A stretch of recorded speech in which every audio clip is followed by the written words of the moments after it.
Hello everyone, आवाज आ रही है? लेक्चर स्टार्ट हो गया। 10 8 7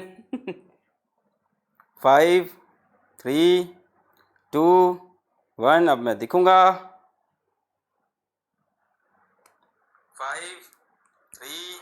चलो यहाँ अब डाउनलोड हो रहा है, ऑप्शन आ रहा है काउंटडाउन का। हेलो एवरीवन, हेलो बच्चों, hello hello hello, good evening, very good evening, very good evening.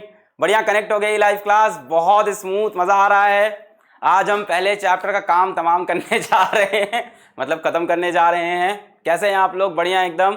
और very good evening to everyone, good evening. New T shirt, thank you. सभी की लाइव चैट बढ़िया कनेक्ट हो रही हैं। बाकी जिसकी जो भी प्रॉब्लम है मेल कर सकता है HOPES hopes ALIVE alive 406@gmail.com। नीचे चल रहा है। आपको जैसी भी आप रिलेटेड प्रॉब्लम है आप मेल कर सकते हो। कंटेंट रिलेटेड प्रॉब्लम्स के लिए मेल मत करना, कंटेंट की जिम्मेदारी मेरे ऊपर छोड़ देना।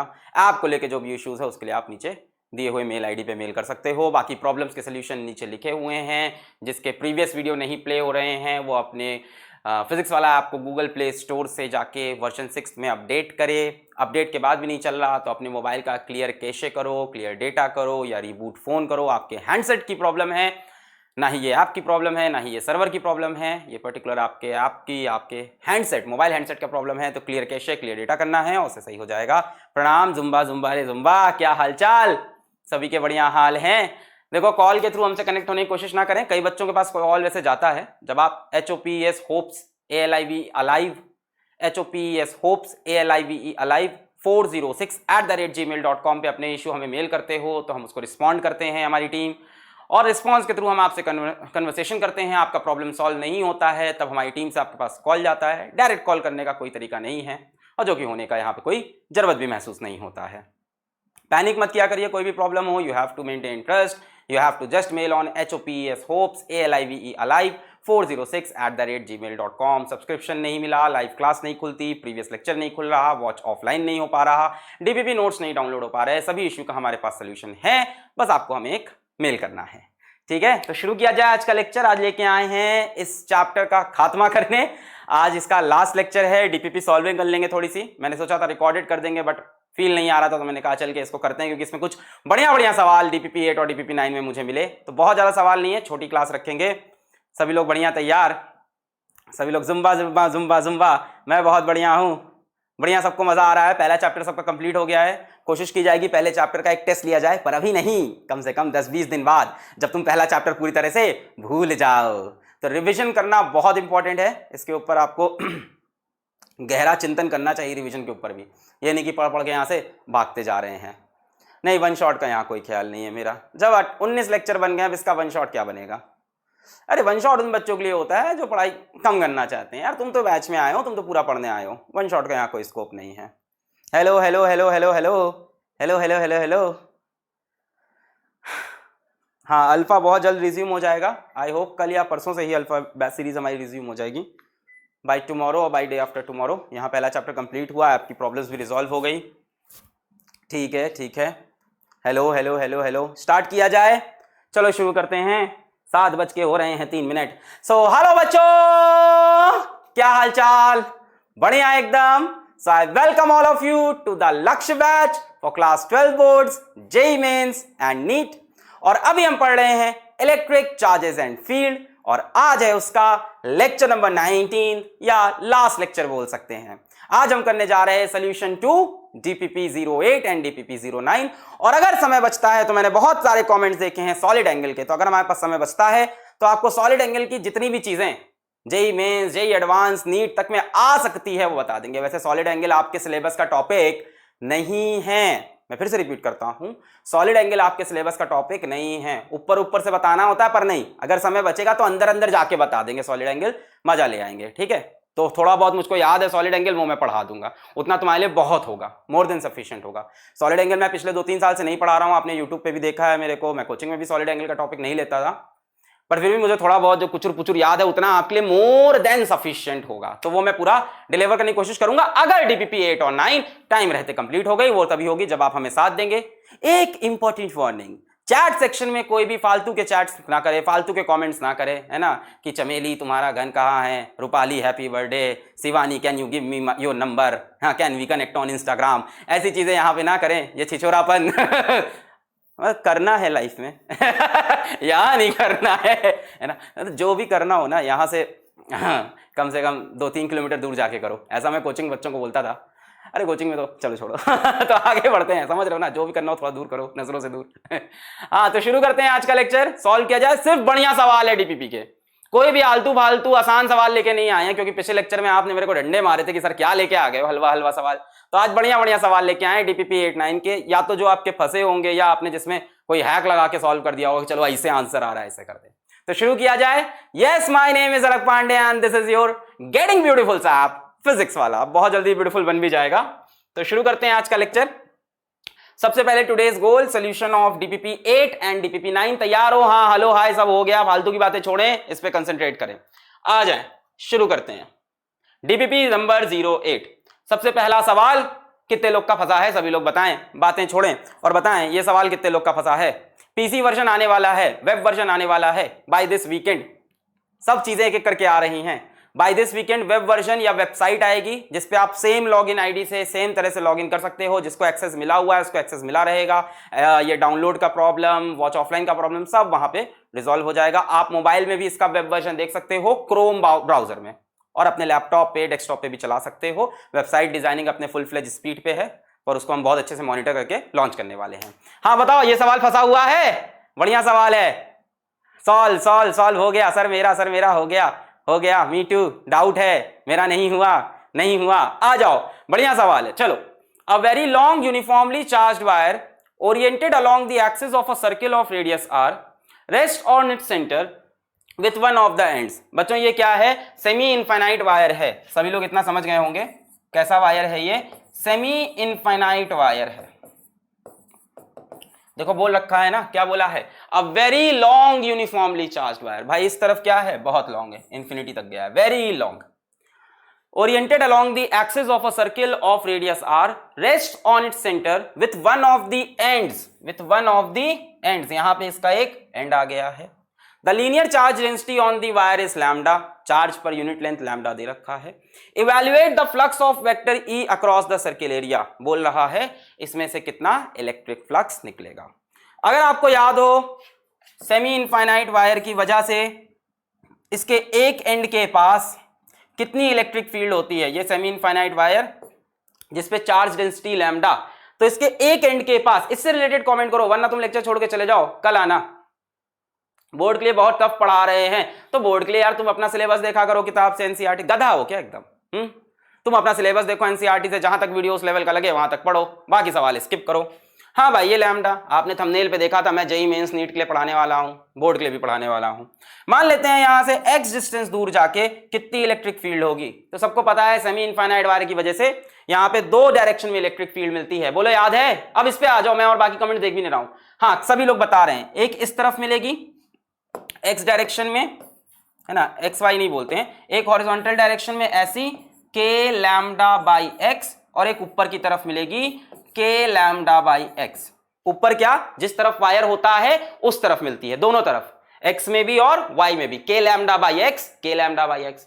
अब बच्चों इसकी रिजल्टेंट इलेक्ट्रिक फील्ड कहां होगी? जब बराबर बराबर होता है तो बीच से रिजल्टेंट निकलता है, ये E तो बीच में E√2, ये F एंगल कितना है?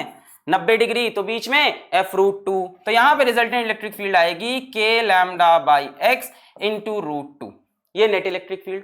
और बच्चों ये एंगल कितना हो जाएगा? 45 डिग्री हो जाएगा भाई, एकदम 20 से निकलेगा 45 डिग्री। सबको यहां तक समझ में आया?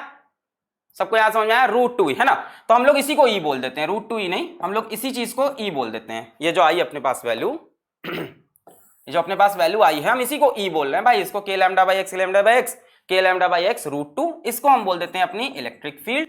और ये हॉरिजॉन्टल से कितने एंगल पे होगी? 45 डिग्री पे। अब सवाल आता है, इस वायर की वजह से आपको रिंग में निकालना है इलेक्ट्रिक फ्लक्स। बच्चों फ्लक्स निकालने का फॉर्मूला क्या होगा? फ्लक्स निकालने का फॉर्मूला होगा E.A। ये तब होता था जब इलेक्ट्रिक फील्ड यूनिफॉर्म हो, और अगर नॉन यूनिफॉर्म हो तो क्या करते हैं, d phi is equals to E dot d A. सभी लोग ज्वाइन कर लो वरना बोलोगे रिपीट रिपीट रिपीट, अभी फालतू की बात करोगे उसके बाद repeat repeat. Solid angle tension मतलब आज टाइम बचेगा तो सॉलिड एंगल में जितना मुझे आता है मैं बता दूंगा, तुम्हारे लिए मोर देन सफिशिएंट होगा, भरोसा करो। जितना हमको आता है ना, जितना भी मेरे दिमाग में कचरा है सॉलिड एंगल सब तुम्हारी तरफ फेंक दूंगा, तुम झोले में लपेट लेना। आ जाओ, d phi is equals to E dot d A कब लगाते हैं, नॉन यूनिफॉर्म इलेक्ट्रिक फील्ड। अब ये बताओ इस वायर की वजह से इस डिस्क में यूनिफॉर्म इलेक्ट्रिक फील्ड होगी कि नॉन यूनिफॉर्म इलेक्ट्रिक फील्ड होगी, बताओ। इस वायर की वजह से, इस देखो आ गया रिपीट करने के लिए, मैंने पहले ही बोला था, इस वायर की वजह से इस डिस्क में यूनिफॉर्म इलेक्ट्रिक फील्ड होगी कि नॉन यूनिफॉर्म होगी। सभी ने बोला non uniform non uniform non. भाई देखो इस वायर से आप जैसे जैसे दूर जाओगे इलेक्ट्रिक फील्ड चेंज हो रही है। एक्स डिस्टेंस पे इलेक्ट्रिक फील्ड कितनी है, k lambda by x root 2। थोड़ा और आगे जाओगे एक्स और बढ़ेगा, इलेक्ट्रिक फील्ड कम होगी। थोड़ा और आगे जाओगे एक्स और बढ़ेगा, इलेक्ट्रिक फील्ड और कम। यानी इस पूरे डिस्क में electric field due to this semi infinite wire is not uniform, है ना। यहां पे इलेक्ट्रिक फील्ड कुछ और होगी, थोड़ा आगे जाके इलेक्ट्रिक फील्ड कुछ और होगी, थोड़ा आगे जाके कुछ और। मतलब यहां पे ये एक्सप्रेशन काम आएगा, नॉन यूनिफॉर्म इलेक्ट्रिक फील्ड वाला। नेक्स्ट पेज पे चलते हैं, इसको नोट कर लें। जिन लोगों को नहीं समझ में आया अभी नोट कर लो, मैं टाइम देता हूं आपको नेक्स्ट 2 मिनट का।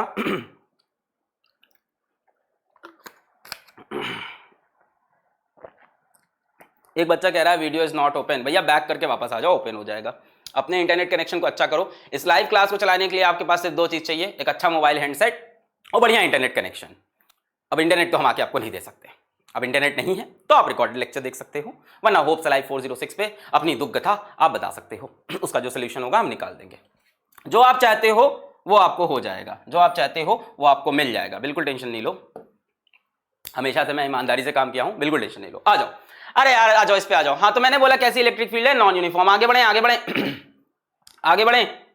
If angle is non uniform, non uniform. अब आगे आओ, तो यहां पे मैंने बना ली ये सर्कुलर डिस्क, यहां बनाते हैं, ये रही ये सर्कुलर डिस्क, ठीक है ना, ठीक है, ये रही ये सर्कुलर डिस्क।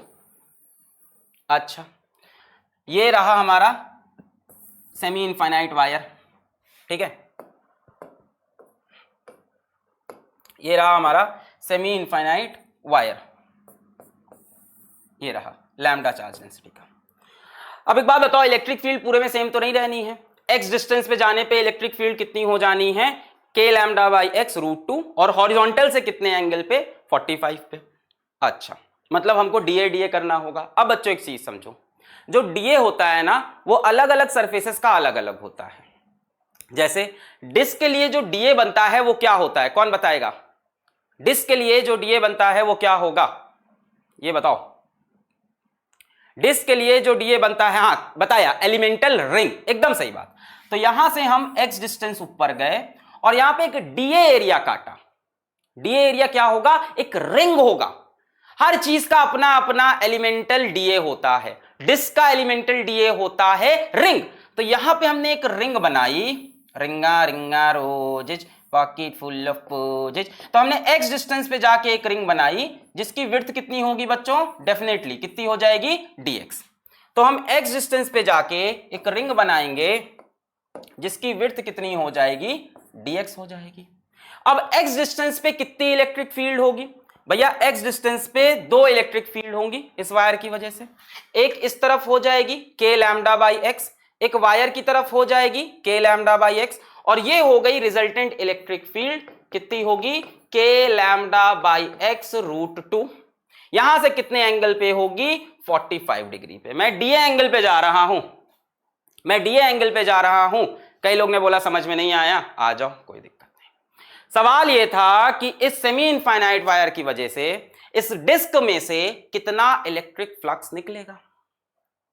मैंने कहा भाई सेमी इनफाइनाइट वायर की वजह से कितनी इलेक्ट्रिक फील्ड होती है, इस तरफ इनफाइनाइट है, इस तरफ इसका एंड है। मैंने कहा एक्स डिस्टेंस दूर पे कितनी इलेक्ट्रिक फील्ड होती है, 2 तरह की इलेक्ट्रिक फील्ड होती है सेमी इनफाइनाइट वायर की। इधर होती है के लैम्डा बाई एक्स, इधर भी होती है के लैम्डा बाई एक्स, दोनों बराबर। तो इनका रिजल्टेंट बीच से कितना हो गया, के लैम्डा। इनको जरा हटाइए आप, साजल सवंकर, हाँ, k lambda by x, k lambda by x, इधर कितना हो गया k lambda by x root 2 resultant electric field. और रिजल्टेंट कहां होगी, इन दोनों के बीच में at an angle of 45 degree. अब समझ में आया। अब मैंने कहा कि ये रिजल्टेंट इलेक्ट्रिक फील्ड है एक्सिस्टेंस पे k lambda by x root 2। तो मैंने कहा भाई फ्लक्स निकालने का तरीका क्या है, ई डॉट ए इलेक्ट्रिक फील्ड इनटू एरिया। मैंने कहा जब तुम इस रिंग में आओगे, इस डिस्क में आओगे, नॉट रिंग, जब आप इस डिस्क में आएंगे, तो मान लो इस डिस्क में आप ऊपर चले एक्स डिस्टेंस, तो यहां इलेक्ट्रिक फील्ड ये हुई। थोड़े और ऊपर गए, इलेक्ट्रिक फील्ड चेंज हो गई, एक्स चेंज होने पे इलेक्ट्रिक फील्ड चेंज हो गई। या नीचे देख लो, आप नीचे गए, मान लो एक्स डिस्टेंस, इलेक्ट्रिक फील्ड ये हुई, और एक्स को बढ़ाया, इलेक्ट्रिक फील्ड और कम हो गई। यानी इस पूरे डिस्क में इलेक्ट्रिक फील्ड सेम नहीं रहनी वायर की वजह से। अरे बड़ी कॉमन सी बात थी, चार्ज्ड वायर था, अगल बगल इसके डिस्क थी, वायर से जितनी दूर जाओगे इलेक्ट्रिक फील्ड की वैल्यू उतनी कम हो जाएगी। भाई चार्ज से जितनी ऊपर या जितनी नीचे जाओगे इलेक्ट्रिक फील्ड की वैल्यू कम। तो हम ये श्योर हो गए कि नॉन यूनिफॉर्म इलेक्ट्रिक फील्ड का केस है।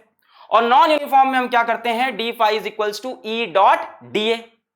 अब मैं ये बता रहा हूं कि डिस्क के केस में जो डीए बनता है वो होता है रिंग। अब सर ये कैसे पता, ये 11 से पता था, ठीक है, हर का अलग अलग होता है। डिस्क का जो डीए होता है वो होता है रिंग। जिस तरह से स्फीयर में जब डीए लोगे तो वो बनेगा एक शेल, छोटी छोटी चीजें, जब स्फीयर का डीए बनाओगे तो होता है शेल, और डिस्क का डीए होता है रिंग। तो मैं एक्स डिस्टेंस पे गया और एक पतला सा एरिया काटा, यहां पे इलेक्ट्रिक फील्ड कितनी होगी भाई, इससे इस तरफ के लैम्डा बाई एक्स, इस तरफ के लैम्डा बाई एक्स, रिजल्टेंट के लैम्डा बाई एक्स रूट 2।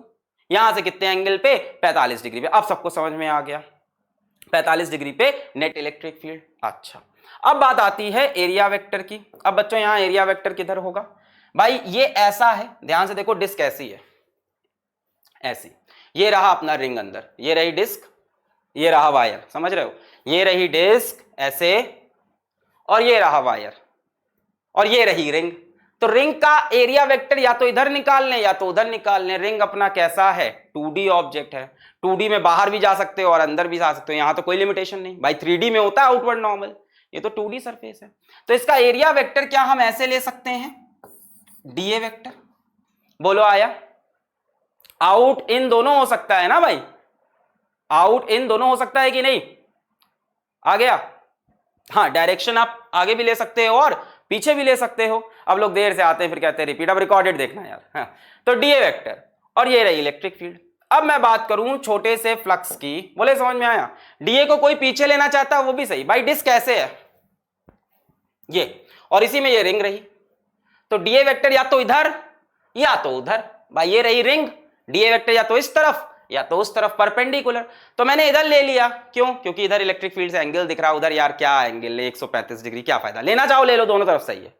अब मैंने कहा छोटा सा फ्लक्स कितना होगा, डी फाई कितना होता है बच्चों, ई डॉट डीए। ये रहा अपना डीए, ये पूरा है डीए, ये एलिमेंटल रिंग जो है दैट इज डीए। लिख लो, for disc elemental d A is a ring, एक रिंग ले ली। अच्छा, अब बताओ ई और डीए में एंगल कितना है भाई। ये वाली इलेक्ट्रिक फील्ड तो हटा दो और ये भी हटा दो, क्यों, क्योंकि रिजल्टेंट इलेक्ट्रिक फील्ड तो ये है। इसके साथ एरिया वेक्टर का एंगल 45 डिग्री, तो ई डीए कॉस 45। ई की वैल्यू कितनी है, k lambda by x root 2 into d A cos 45 1 by root two मर गया, k lambda by x into d A. ये आया अपना फ्लक्स। अब बात आती है ये डीए कितना है, अब डीए कैसे निकाले। देखो ध्यान से, ये जो रिंग है ना, इसको उठा के बाहर कर लो और रिंग को यहां से चाकू लगा के से काट दो। इस रिंग को बाहर निकाल के ऐसे चाकू लेके आए क्या सर चाकू लेके कौन चलता है, पता नहीं कैसे कैसे बच्चे आ रहे हैं बैच में आजकल, मेरे को संभल के रहना होगा। चल रही ना क्लासेस बढ़िया। हाँ, तो यहां से आप रिंग को चाकू लगा के काट दो, जैसे ही काटोगे रिंग सीधी होके खुल जाएगी और रिंग कुछ ऐसी दिखाई पड़ने लगेगी आपको। ये जो रिंग घूमी हुई थी, इसको यहां से चाकू लगा के खोल दिया तो ऐसी दिखाई पड़ने लगेगी। बच्चों ध्यान से देखो, ये जो चीज है ये एक सर्किल जैसा है, तो बच्चों ये इसकी जो पूरी लेंथ होगी कितनी होगी, 2 पाई एक्स।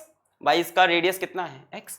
तो ये जो लेंथ है खोलने के बाद ये कितना होगा, सरकमफेरेंस के बराबर 2 पाई एक्स। बोलो आया 2 पाई, हाँ डी नहीं 2 पाई एक्स, कई लोग 2 पाई डी बता रहे हैं, 2 पाई एक्स। भाई ये रिंग है, इसको आपने, इसका पूरा सरकमफेरेंस कितना होगा 2 पाई आर, आर कितना है एक्स के बराबर। आपने खोला, लेंथ हो गई 2 पाई एक्स। और बच्चों इसकी विड्थ कितनी है, dx ली थी आपने, ये विड्थ आपने खुद से dx ले रखी, ये हुआ dx।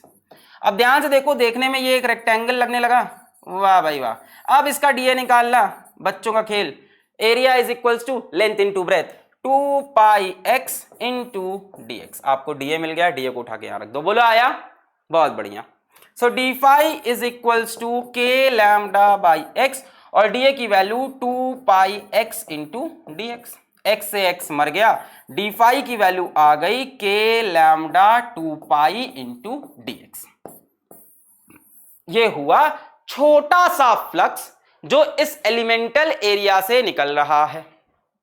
क्लियर है, छोटा सा फ्लक्स जो सबको फील आया कि नहीं, कई लोग कह रहे हैं फील, अरे और क्या फील आएगा, ये रहा डिस्क, इसमें थी रिंग, रिंग से ये एरिया वेक्टर इधर, उधर एरिया वेक्टर उधर हो गया, डीए डीए। क्लियर है, क्लियर है, सबको क्लियर है, फील आ गया। चलो अब हमने बोला ये डी फाई है, अब आपको तो टोटल फ्लक्स चाहिए।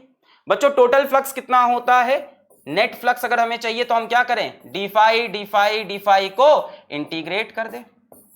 तो अगला स्टेप होगा डी फाई को इंटीग्रेट करने का, इसको नोट कर लें तो आगे बढ़े।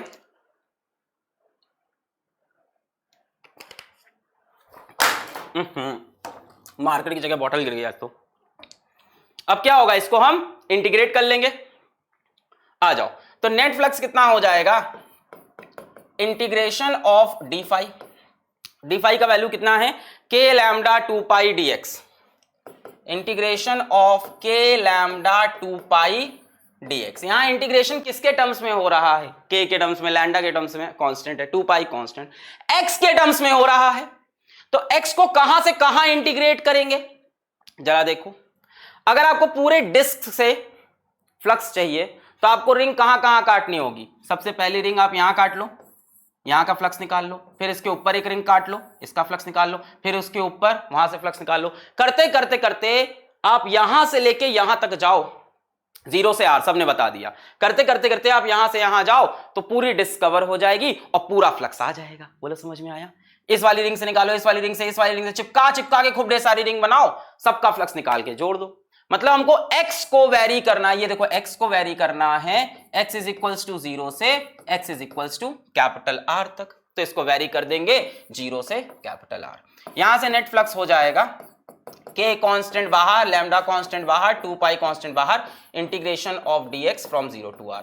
बाय इंटीग्रेशन ऑफ dx हो जाएगा x k लैम्डा 2 पाई, ये हो गया x 0 से लेके r तक, k लैम्डा 2 पाई, इसमें क्या रख दोगे, x की जगह r माइनस x की जगह 0, k की जगह रख सकते हैं 1/4 पाई एप्सिलॉन नॉट, सबको पता है, लैम्डा इंटू 2 पाई, और ये रहा r।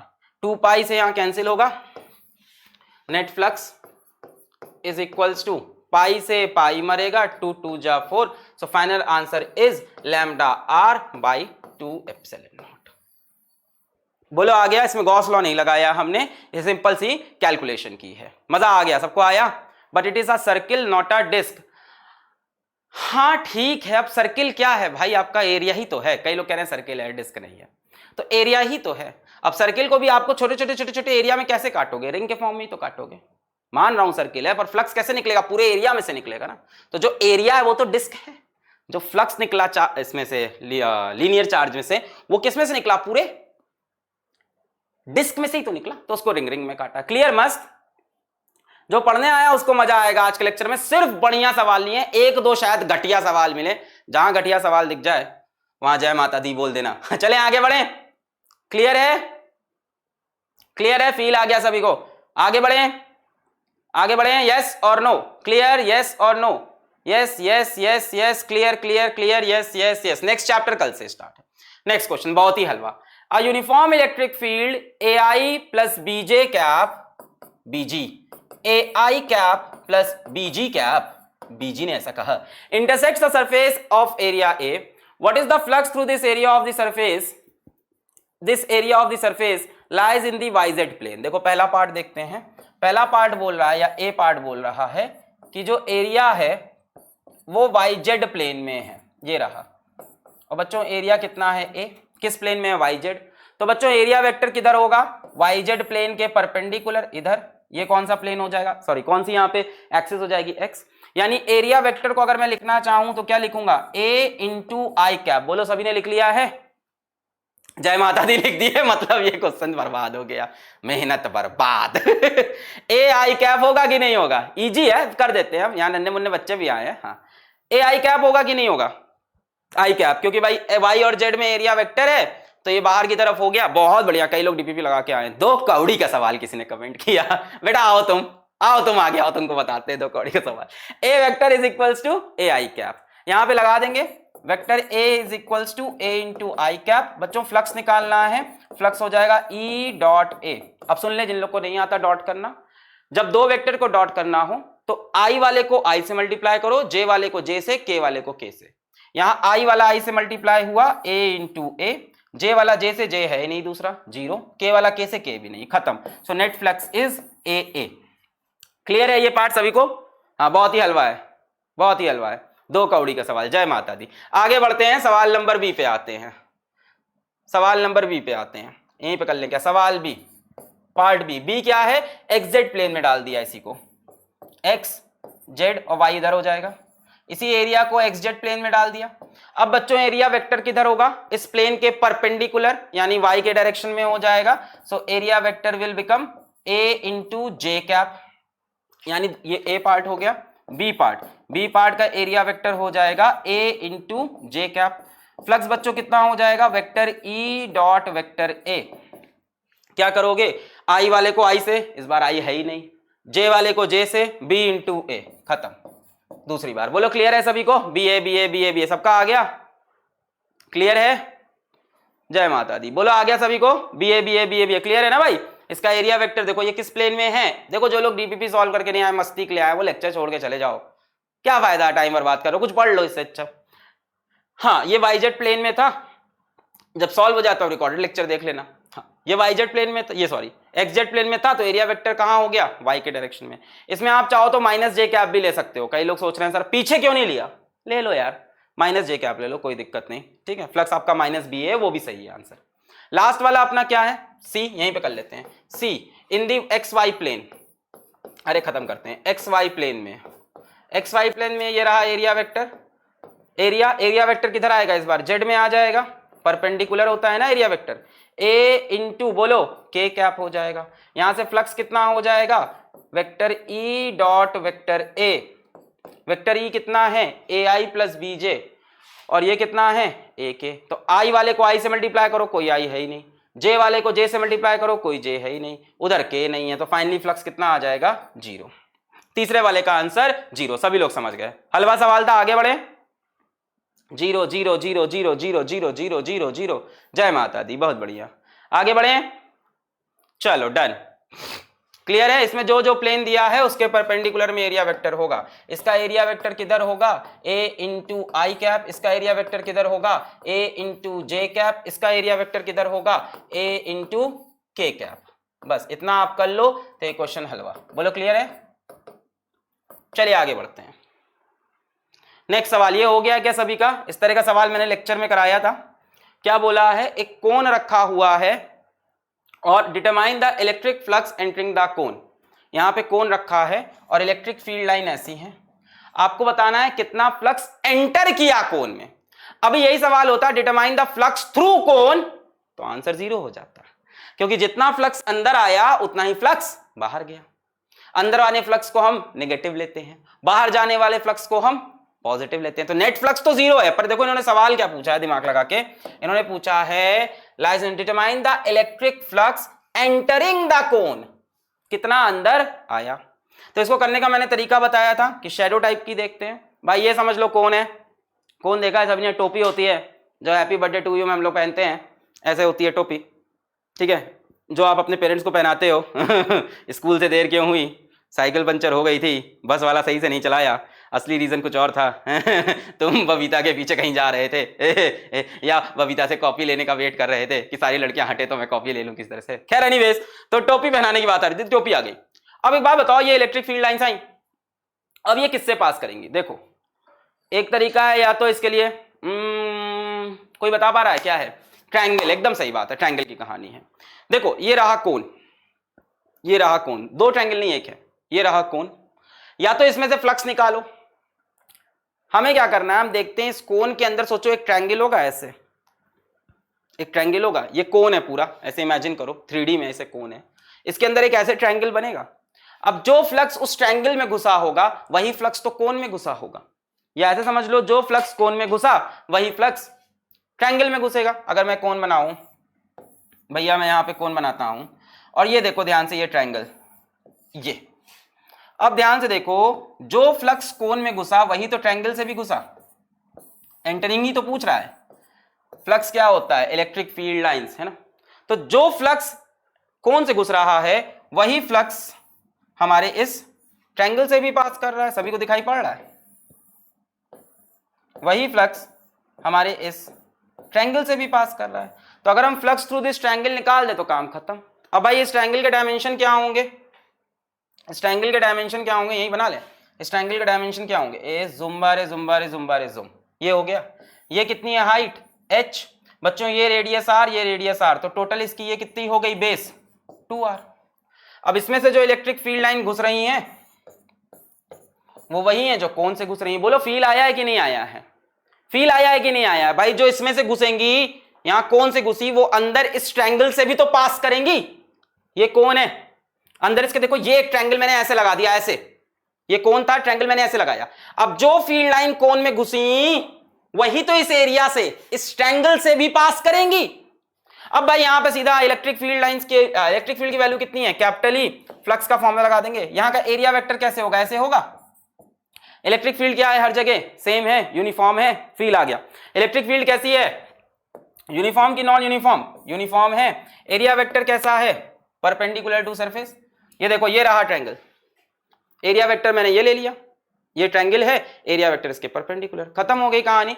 Flux is equals to E dot a, flux is equals to e a. बीच में एंगल कितना दिख रहा है?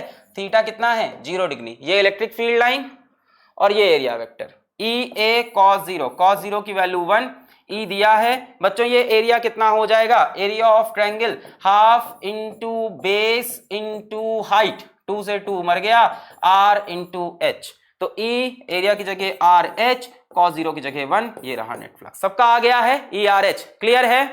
हर, कई लोग कह रहे हैं एच ई आर हर कर दो इसको, गंदे दिमाग वालों चलता ही यही रहता है दिमाग।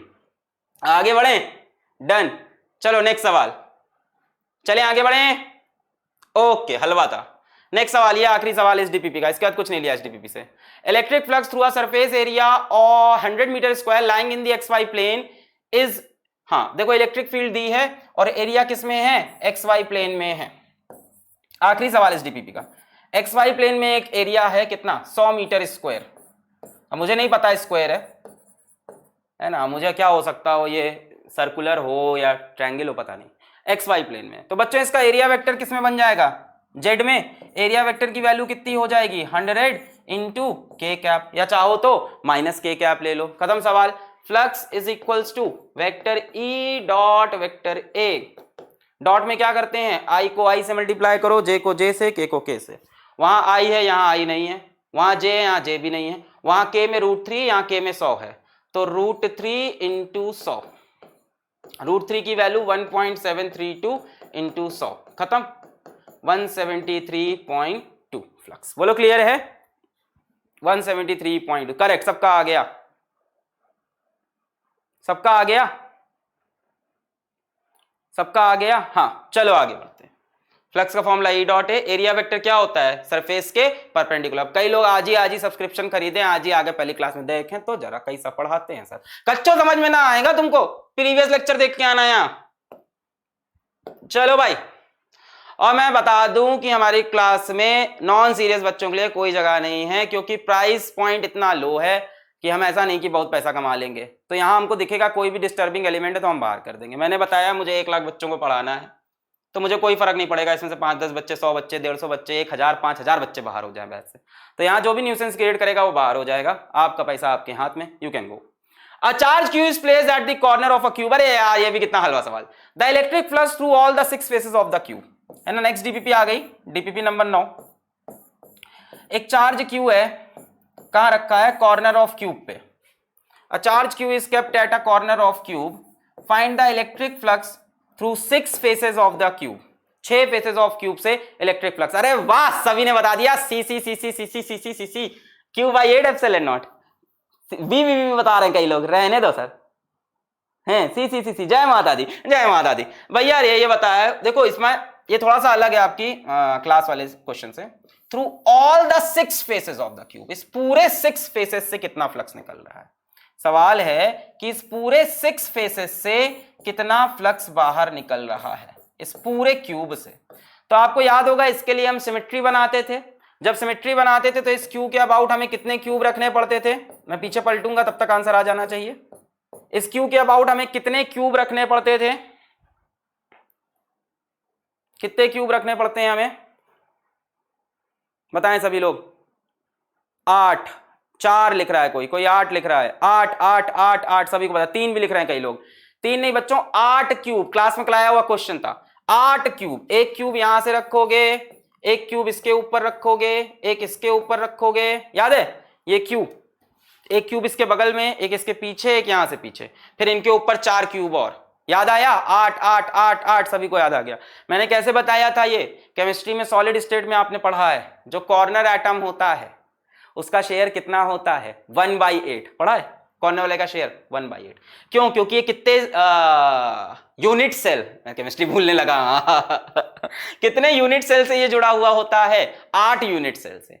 यानी ये चार्ज सेंटर में तब आएगा जब यहां से एक क्यूब रखेंगे, इसके पीछे से एक क्यूब और उसके पीछे से एक क्यूब, 4 क्यूब ऐसे और 4 क्यूब इसके ऊपर। 8 8 8 सबको याद आ गया? डाउट? क्या डाउट है? 8 क्यूब है ना, सबको याद है। ये मैंने पढ़ाया था आपको, गॉस लॉ का जो पहला लेक्चर है, प्रथम लेक्चर, वहां पे ये चीज कराई हुई थी। तो 8 क्यूब, तो flux through 8 cubes will be Q बटे एप्सिलॉन नॉट। भाई 8 क्यूब के बीच में क्यू चार्ज होगा तो फ्लक्स कितना होगा? कुछ भी आंसर कर दो, नहीं कुछ भी नहीं होगा। 7 कैसे बोल रहे हो? देखो 8, फिर बताता हूं। ये क्यू यहां रखा है, एक क्यूब इधर से लगेगा, 2 हुआ। एक हाँ, एक क्यूब इधर से लगा, एक इसके पीछे से और एक इस वाले के पीछे से। देखो एक क्यूब है, ये क्यूब है, एक यहां से क्यूब लगा, एक इसके पीछे और एक इस वाले के पीछे। 4 क्यूब ये हुए और 4 क्यूब ऊपर रख दो, तब ये सेंटर में आएगा। गॉस लॉ का प्रथम लेक्चर देखो, उसका लास्ट सवाल मैंने कराया, पूरा डायग्राम बनाया था। तो 8 क्यूब के लिए चार्ज किसमें हो गया? सेंटर में। भाई हमें सिमेट्री चाहिए होती है ना, इसलिए 8 क्यूब रखा। सेंटर में क्या हुआ? Centre of 8 cubes. ठीक है, तो 8 क्यूब में से फ्लक्स निकला क्यू बटे एप्सिलॉन नॉट। यहां flux through all the 6 faces of the cube. एक क्यूब की वजह से कितना फ्लक्स होगा? 8 क्यूब से इतना है। Flux through 1 cube due to symmetry कितना हो जाएगा इसका? 1/8, यानी 1/8 ऑफ क्यू बटे एप्सिलॉन नॉट। क्यू बटे 8 एप्सिलॉन नॉट। क्लियर है?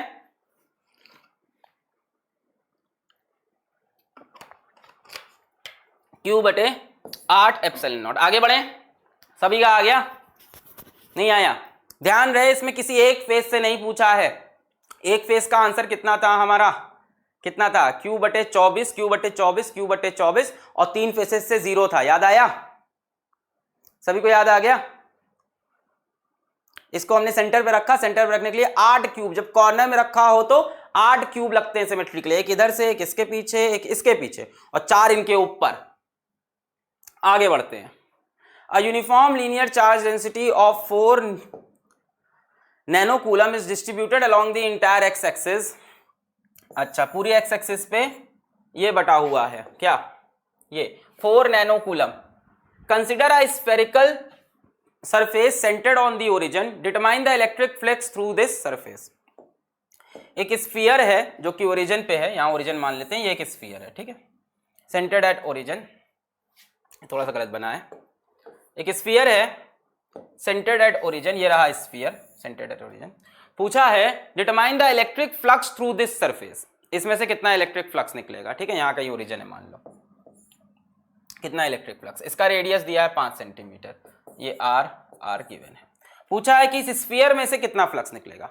बच्चों फ्लक्स थ्रू स्फीयर अब एक बात बताओ, क्या स्फीयर एक गॉसियन सरफेस है? बिल्कुल है। क्या स्फीयर एक गॉसियन सरफेस है? बिल्कुल है भैया, है ना, क्योंकि क्लोज्ड है। तो गॉसियन सरफेस के लिए फ्लक्स क्या होता है? क्यू इनसाइड बटे epsilon not, as said by Gauss चचा। बहुत बढ़िया। अब इसके अंदर कितना चार्ज है बच्चों? ये ध्यान से देखो क्या लिखा है, a uniform linear charge density of इतना is distributed along the entire x axis. ये लीनियर चार्ज डेंसिटी है, is distributed along the entire x axis. तो बच्चों क्यू इनसाइड कितना है? मेरे ख्याल से ये रहा क्यू इनसाइड, इतना चार्ज अंदर है। ये चार्ज निकाल लें तो काम बन जाएगा। डाउट? केमिस्ट्री में सॉलिड स्टेट पढ़ा दी चाहिए, क्या डाउट हुआ? हाँ क्या है? हाँ, तो बात ये आई है यहां पे कि हाँ इसके अंदर चार्ज कितना है इस स्फीयर के अंदर? ये भाई ये स्फीयर है और एक लीनियर चार्ज ऐसे काटता हुआ जा रहा है, समझ लो। ये समझ लो ऐसे तार लटका हुआ है, ऐसे तार है और एक स्फीयर रख दिया। तो स्फीयर ने कितना चार्ज कवर किया? सिर्फ ये वाला जो उसके डायामीटर के अलोंग है। डाउट पूछो ना, डाउट लिखने से थोड़ी ना डाउट होता है ना। स्फीयर के डायामीटर के अलोंग जो चार्ज है ये। अब ये चार्ज कितना है, ये कैसे निकालोगे? What is this Q? कैसे निकलेगा? आपके पास देखो एक चीज है, ये चार्ज डेंसिटी। बच्चों ये क्या चीज है? लैम्डा। चार्ज डेंसिटी क्या चीज है? लैम्डा। बच्चों लैम्डा क्या होता है? लैम्डा होता है चार्ज पर यूनिट लेंथ। तो मान लेते हैं कि इतने पे चार्ज क्यू है। बच्चों ये लेंथ कितनी हो जाएगी? 2r हो जाएगी। तो हम बोल सकते हैं lambda is equals to q बटे 2r। बोलो सही है? यूनिटी मेथड लगाना, यूनिटी मेथड, वरना लैम्डा क्या होता है? चार्ज पर यूनिट लेंथ। तो हमने माना कि इसके अंदर चार्ज कितना है? क्यू। लेंथ कितनी है? 2r। तो lambda is equals to charge upon 2r। यहां से चार्ज कितना हो गया? Lambda into 2r। What is lambda? ये चार्ज पर यूनिट लेंथ दे रखा है। हो गया क्यू इनसाइड, आपको मिल गया, ये रहा क्यू इनसाइड। बोलो सभी को क्लियर है यहां तक? सभी को क्लियर है? एक बच्चा कह रहा है डाउट सर कूलम्ब क्या होता है? बताओ भैया इनको, कूलम्ब क्या होता है बताइए, अब ये पूछने आए हैं। हाँ क्लियर है? No doubt. हाँ चलो ठीक है, तो ये क्यू मिल गया। अब क्यू इनसाइड हम रख देंगे कितना? लैम्डा इंटू 2r बटे एप्सिलॉन नॉट। अब भैया लैम्डा की वैल्यू आपको दे रखी है, ये रही। आर की वैल्यू ये रही। एप्सिलॉन नॉट की वैल्यू पता है, चाहे एप्सिलॉन नॉट की रखो चाहे नीचे 4 पाई से मल्टीप्लाई कर लो, वो आपकी मर्जी है। क्लियर है? क्लियर है? बहुत बढ़िया। हाँ फास्ट करेंगे, तुम लोग डाउट पूछना बंद करोगे तो। क्लियर है? बस यहां पे लैम्डा की वैल्यू देखो ये दे रखी है, यहां आर की वैल्यू देखो ये दे रखी है। लैम्डा की वैल्यू ये रही, आर की वैल्यू ये रही, एप्सिलॉन नॉट की वैल्यू शायद आपको पता होगी 8.85 into 10 to the power -12 in SI unit. सारी वैल्यूज रख देंगे, काम बन जाएगा। चाहो तो वो भी कर सकते हो, नीचे 4 पाई से मल्टीप्लाई कर दो, ऊपर 4 पाई से मल्टीप्लाई कर दो। जब आप इसमें वैल्यूज रखोगे then you will get the answer near about 45। तो ये आपका आंसर आ जाएगा। अब वैल्यूज रखना, वैल्यू रख के हमसे कैलकुलेशन भी करवाओगे क्या? क्लियर है एकदम? डन?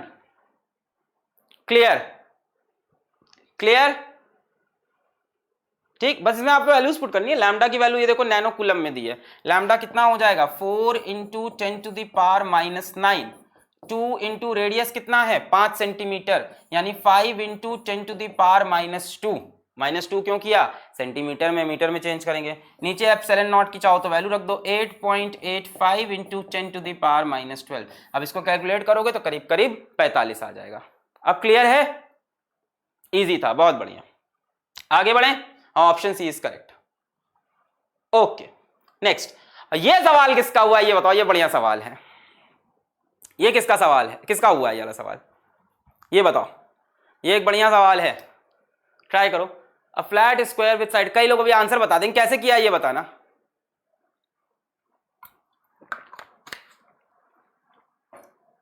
कैसे किया ये बताओ।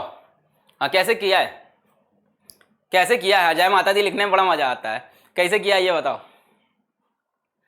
हाँ कैसे किया है बताओ।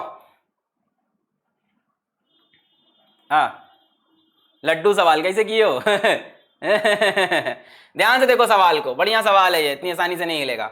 अ flat square with sides of, ये जब आएगा तो जेई एडवांस में आएगा, मेंस में नहीं। A square, flat square with sides of length L is described by the equation x is equals to L, y 0 से L के बीच में, z 0 से L के बीच में। स्क्वायर के डायमेंशन भी कितने प्यार से दिए हैं, हिला दे एकदम। 0 से L के बीच में y है, 0 से L के बीच में z है और x L है। The electric flux through the square due to positive point charge q located at the origin is। अब देखो स्क्वायर कैसे बनाना है, यहाँ पे हम x y g बनाते हैं पहले। ये मान लो हमने बना लिया, इधर मान लेते हैं y, इधर मान लेते हैं z, इधर मान लेते हैं x। ठीक है, अब ये स्क्वायर कैसा है, x is equals to L पे है। जो स्क्वायर है वो x is equals to L पे है। इसका मतलब समझो, जो x हाँ नहीं आया अब होगा ना, तभी तो होगा, कोई टेंशन नहीं, हाँ हो जाएगा। क्या है भाई, ये x हमने इधर y लिया, इधर z, इधर सामने x। अब सामने x क्यों लिया ये भी बताते हैं, ध्यान से देख लो भाई। मैंने कहा जो स्क्वायर है वो x is equals to L पे है, तो यहां से देखो ये L आ रहा है, सॉरी ये x आ रहा है।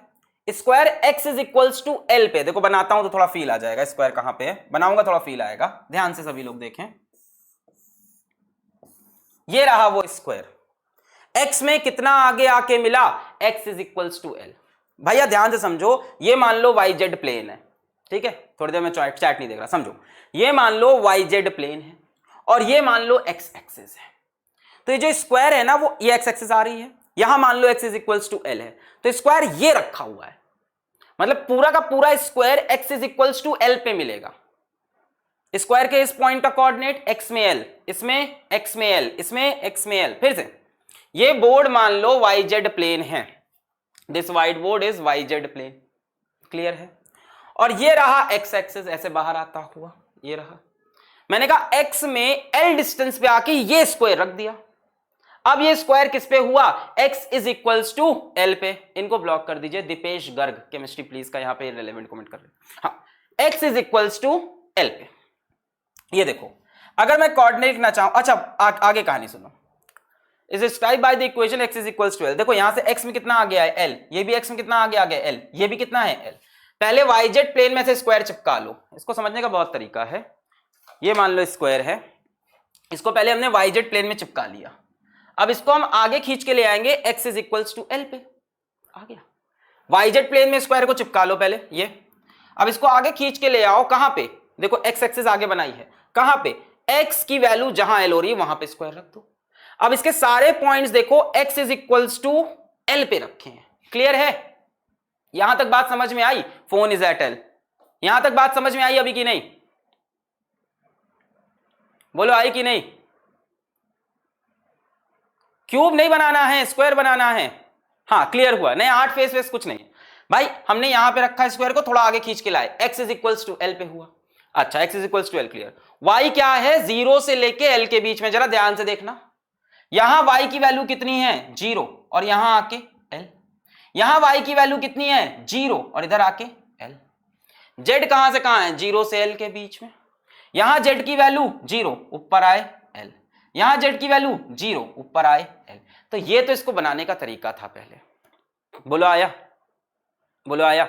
मैंने कहा YZ प्लेन ये रहा, समझ में आ रहा सवाल है, मैं बोल रहा हूं जब आएगा जे एडवांस में आएगा, भले आपने आंसर छाप के बता दिया q/24 एप्सिलॉन नॉट, बहुत समझ में आ रहा सवाल है इसका। आप सोल्यूशन भी देखोगे, डिफरेंट जगह देखोगे, सोल्यूशन भी लोग गलत बता रहे हैं भाई, इमेजिन करने वाला सवाल है ना। ये रहा YZ प्लेन, YZ प्लेन पे मैंने मान लो स्क्वायर ऐसे रख दिया, अब x एक्सिस ऐसे बाहर आ रही, समझ में आएगा, टेंशन नहीं। अब x एक्सिस ऐसे बाहर आ रही है, स्क्वायर पहले YZ प्लेन में, क्या बोला है स्क्वायर कहां पे है, x is equals to L पे, तो इसी स्क्वायर को पकड़ के x में L डिस्टेंस आगे ले आओ। अब ये स्क्वायर किस पे आ गया, x is equals to L पे आ गया, यहां मान लो x की वैल्यू L है, तो स्क्वायर कहां आ गया, x is equals to L पे आ गया। फिर मैंने बोला y में कहां है, 0 से L, देखो ये y एक्सिस है, यहां y की वैल्यू 0, यहां y की वैल्यू L, यहां y की वैल्यू 0, यहां y की वैल्यू L। z में कहां है, 0 से L है, ये z एक्सिस है, यहां z की वैल्यू 0 ऊपर आए L, यहां z की वैल्यू 0 ऊपर आए L। आप चाहो तो इसके एक एक पॉइंट का कोऑर्डिनेट लिखते हैं, मजा आएगा। इस पॉइंट का कोऑर्डिनेट x में कहां पे है, आ जाओ आराम से आओ कोऑर्डिनेट लिखते हैं, फील लेके चलेंगे, सवाल हलवा है, एक बार अगर फील आ गया सवाल बहुत ही हलवा है। अब इसका कोऑर्डिनेट लिखते हैं, x में भाई कहां पे हो आप, L पे, L पे, y में कितना कोऑर्डिनेट होगा 0, भैया y में तो अभी 0 पे ही हो, भाई y में देखो आगे तो इधर बढ़ोगे, y में 0, z में आप कहां पे हो 0, भाई z में ऊपर नहीं गए आप तो अभी ओरिजिन पे ही हो, l, 0, 0, क्लियर है। आओ इस कोऑर्डिनेट पे आते हैं, नाम दे दे क्या a b c d, किसी का मैं गलत अगर कोऑर्डिनेट लिखूं तो बताना। मैंने कहा x में कितनी आगे हैं l, y में कहां पे हैं 0, z में भी अभी एकदम नीचे हैं तो 0, b पे आओ, x में अभी भी l है, इसमें किसी को डाउट, x तो सबका l होगा यार, स्क्वायर को अपन l पे लाके रखे हैं, x में अभी भी l है, x तो सबका l होगा, x में अभी भी l है, y में आप आगे बढ़ गए कितना l, और z यहां पे कितना हो गया 0, भाई z में तो अभी भी नीचे हो। इस पॉइंट पे आओ d में, x की वैल्यू बच्चों अभी भी l होगी, कई लोग सोच रहे कैसे, अरे स्क्वायर ऐसे आगे है, x एक्सिस ये पीछे, x की वैल्यू पहले ही l दे चुके हैं, इस पॉइंट पे भी l ही रहेगा, square x is equals to l पे रखा है, x की वैल्यू हुई l, y कितना है बच्चों, y इस तरफ है, कई लोग के दिमाग से वो जा ही नहीं रहा कि y तो ऊपर होता है, y इस तरफ है, यहां y की वैल्यू कितनी है 0, और z यहां पे कितना हो गया l, लॉल हो गया ये LOL लॉल। c पे आते हैं, c पे आते हैं, x की वैल्यू बच्चों यहां भी l होगी, देखो बोला है ना इस स्क्वायर के लिए x की वैल्यू कितनी है l, पहले सब लोग आंसर बता दे रहे थे खट खट खट, अब समझ में आ रहा है क्वेश्चन की value, x is equals to l, इस स्क्वायर के किसी भी पॉइंट को लो उसमें x की वैल्यू l रहेगी, स्क्वायर को yz में चिपकाओ और ये x एक्सिस है, x में आगे लाके l पे रख दो, ये पूरा square x is equals to l पे रखा हुआ है, x में l, ये पॉइंट देखो इधर से आगे बढ़े हैं यानी y में भी आगे बढ़े l, और ये पॉइंट देखो ऊपर भी है यानी z में भी l, ये रहे इसके कोऑर्डिनेट। बोलो यहां तक आया, इसके बाद ये सवाल 2 कौड़ी का हो जाएगा ये समझने के बाद, क्लियर है, किसी कोऑर्डिनेट में कंफ्यूजन, किसी कोऑर्डिनेट में कंफ्यूजन, सी के कोऑर्डिनेट में, सी के कोऑर्डिनेट में हो भी सकती है भाई, सी में x का l ही क्यों रहा, x में तो आप l आगे आके रखे हो ना, आप x में l आगे, ये भी l ये भी l, सब l ही रहेगा, आप x इज इक्वल टू 2 पे स्क्वायर रखा है, आप सब में 2 2 2 2 2 2। अच्छा y में देखो आप आगे बढ़े हो तो y भी l हो गया, z में भी देखो आप ऊपर आए हो तो z भी l हो गया, क्लियर है सबको, क्लियर। अब सुनो आगे सवाल पढ़ते हैं, सवाल ने आगे क्या बोला, बहुत प्यारा सवाल, फील वाला सवाल है एकदम, the electric flux through the square due to a positive point charge q located at origin, ये ओरिजिन है, इस पे चार्ज q रखा, देखो आंसर कई लोग रटे होंगे, तरीका क्या है, to a positive charge q located at origin, एक चार्ज q को ओरिजिन पे रख दिया, ओरिजिन ये है, ये चार्ज q रख दिया, बच्चों ये कितने डिस्टेंस पे है इससे बता दो तो बताएं, ये कितना डिस्टेंस होगा l ही तो होगा भाई, x is equals to l ही तो आगे आए हो, x is equals to l ही तो आगे आए हो, कई लोग कह रहे हैं d का कोऑर्डिनेट नहीं समझ में आया, भाई d कहां पे है, z में l ऊपर तो l लिख दिया, y में देखो कहां पे है d, ओरिजिन पे, भाई y में तो आगे बढ़े ही नहीं, जहां पे थे वही है, और x तो सबका l होगा, ये दिमाग में डाल लो कि x इज, देखो बोल दिया उसने x is equals to l, सभी पॉइंट के लिए x तो l होगा, क्लियर है अभी। हाँ अब आ जाओ, हाँ अब चार्ज q ये रखा हुआ है, सिलेबस की टेंशन मत लो, खींच देंगे सिलेबस, टेंशन मत लो, हाँ अब चार्ज q रखा हुआ है ये, और इसकी वजह से फ्लक्स पूछा है ड्यू टू दिस स्क्वायर, ध्यान से देखो चार्ज q कैसे रखा है, ऐसे इस कोपचे के पास, अब कई लोग को दिमाग में इमेजिन हो रहा होगा कि चार्ज q स्क्वायर के जस्ट पीछे है, जो कि गलत धारणा है, चार्ज q स्क्वायर के जस्ट पीछे नहीं, इस साइड के, इस कॉर्नर के जस्ट सामने है, ध्यान से देखो A के जस्ट सामने L डिस्टेंस पे है, A के जस्ट सामने, कई लोग को लग रहा है स्क्वायर के बीच में ऐसे रखा है और ये फ्लक्स जा रहा होगा पूरे स्क्वायर में, ऐसा लग रहा है एकदम बीच में, नहीं ये कैसे रखा है ना, इस स्क्वायर के एक साइड के, एक कॉर्नर के सामने, एक कॉर्नर के सामने, अगर ये बीच में रखा होता तो आंसर कुछ और होता, ये एक कॉर्नर कैसे रखा है यहां बना के दिखाता हूं, ऐसे रखा है, ये रही साइड है, ये ऐसे रखा है, ध्यान से देखो फील आया, ऐसे रखा है, फील आया, फील आया, फील आया, ऐसे रखा है, कई लोग को लग रहा है ये सरफेस के जस्ट पीछे सेंटर पे रख दिया, ना ना ना ना ना, ये स्क्वायर के एक कॉर्नर के सामने, देखो ना क्यों एकदम इसके सामने ओरिजिन पे है, अगर आप Q का कोऑर्डिनेट लिखना चाहो, कोऑर्डिनेट लिखने से और क्लियर होगा, 0,0,0 और इसका कोऑर्डिनेट L,0,0, यानी इससे L डिस्टेंस आगे है, बस इसके सामने रखा है। अब तो क्लियर हो रहा है, सिर्फ इससे L डिस्टेंस 0,0,0 L,0,0, यानी X में सिर्फ L डिस्टेंस आगे। ये अब सुनो ध्यान से, अब हमें चाहिए सिमेट्री, अब हमें चाहिए सिमेट्री, अब भैया हमें चाहिए सिमेट्री, अब हमें चाहिए सिमेट्री, हमें चाहिए सिमेट्री। ध्यान से देखो, हमें चाहिए सिमेट्री।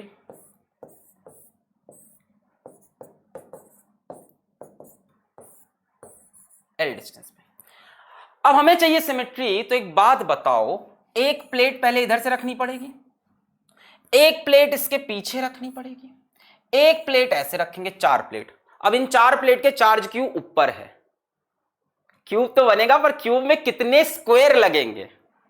क्यूब तो बनेगा पर क्यूब में कितने स्क्वायर लगेंगे?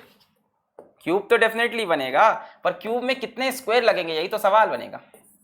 ऐसे रखा हुआ था, अब मैंने क्या कहा कि भाई एक प्लेट तो ऐसे रखनी पड़ेगी, एक प्लेट इसके पीछे रखनी पड़ेगी, एक प्लेट ऐसे, और चार्ज क्यों इन चारों प्लेट के बीच में ऐसे ऊपर, 1 2 3 4, इनके बीच में ऐसे ऊपर। अब इसी तरह से 4 प्लेट इसके ऊपर आएंगी, 4 प्लेट इसके ऊपर आएंगी,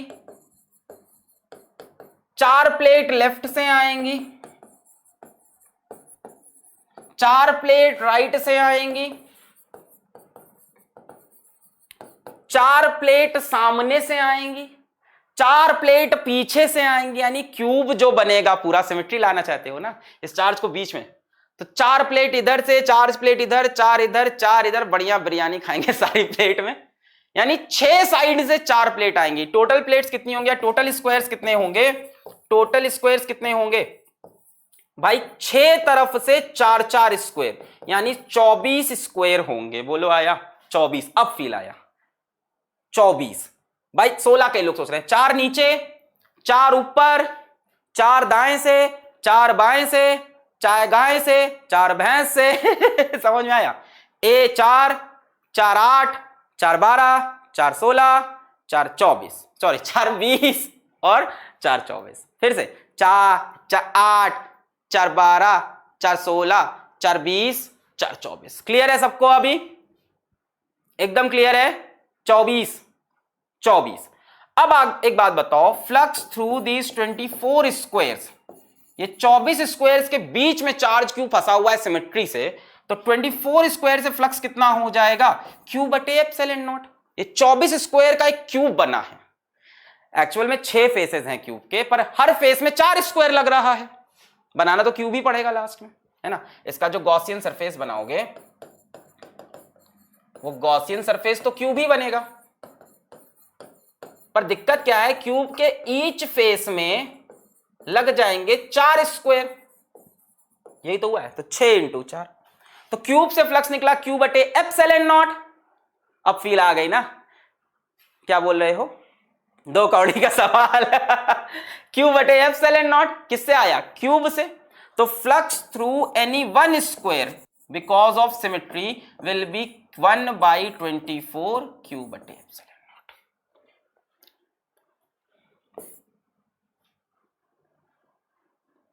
क्लियर है? अब क्लियर हुआ?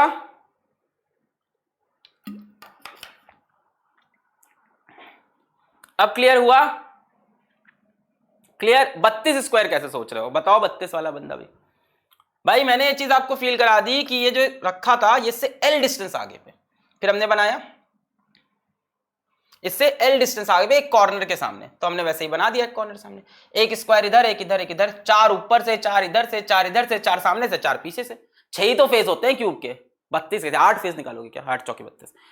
क्यूब के 8 फेस नहीं होते हैं, 6 फेस होते हैं। 8 क्यूब पकड़ लिया, 6 फेस होंगे, हर फेस पे 4 4 प्लेट। क्लियर है? अब आगे बढ़े, हो गया 24 स्क्वायर्स, 24 स्क्वायर लगे, 24 स्क्वायर से क्यूब बटे एप्सिलॉन। भाई 24 स्क्वायर का क्यूब बन गया, जो क्यूब बना उसमें कितने स्क्वायर हैं, 24 स्क्वायर्स।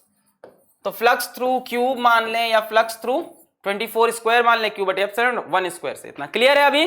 बस अब हो गया, चलो आगे बढ़ते हैं।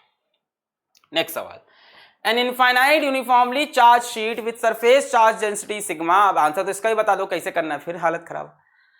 An infinite uniformly charge sheet with surface charge density sigma cuts through a spherical Gaussian surface of radius r at distance x from its center as shown in the figure.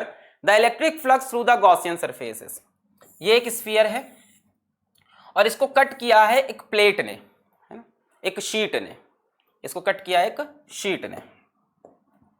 ये एक स्फीयर है, इसको cut किया है एक sheet ने। कितने distance पे? सेंटर से x डिस्टेंस पे कट किया है।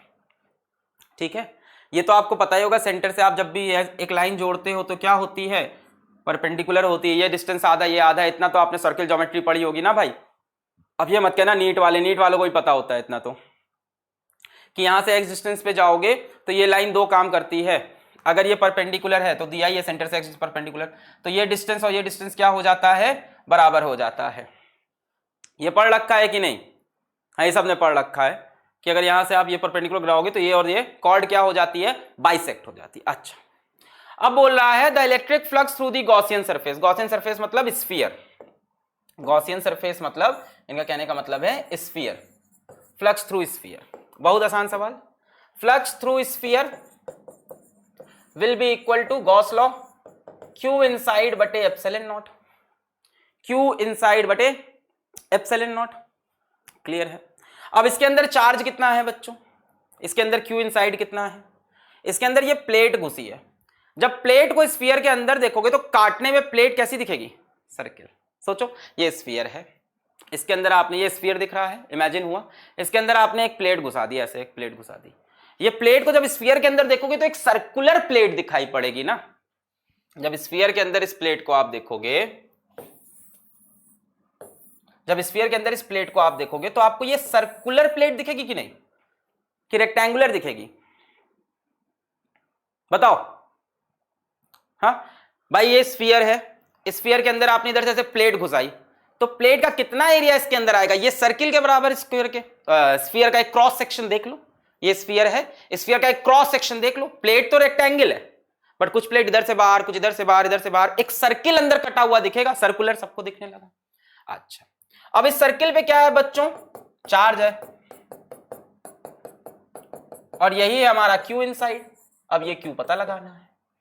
ठीक, कैसे निकालेंगे ये बात? हमें पता है चार्ज डेंसिटी सिग्मा है। बच्चों, चार्ज डेंसिटी क्या होती है? Charge per unit area. अगर हमको ये एरिया पता चल जाए तो काम बन जाएगा। ये एरिया हम निकाल सकते हैं, बिल्कुल। अगर इस सर्किल का रेडियस हमें मिल जाए, बहुत आसानी से मिल सकता है। ये देखो x, ये परपेंडिकुलर, ये रहा इसका रेडियस, और यही ये और ये बराबर होगा, ये भी बताया मैंने, ये रहा radius.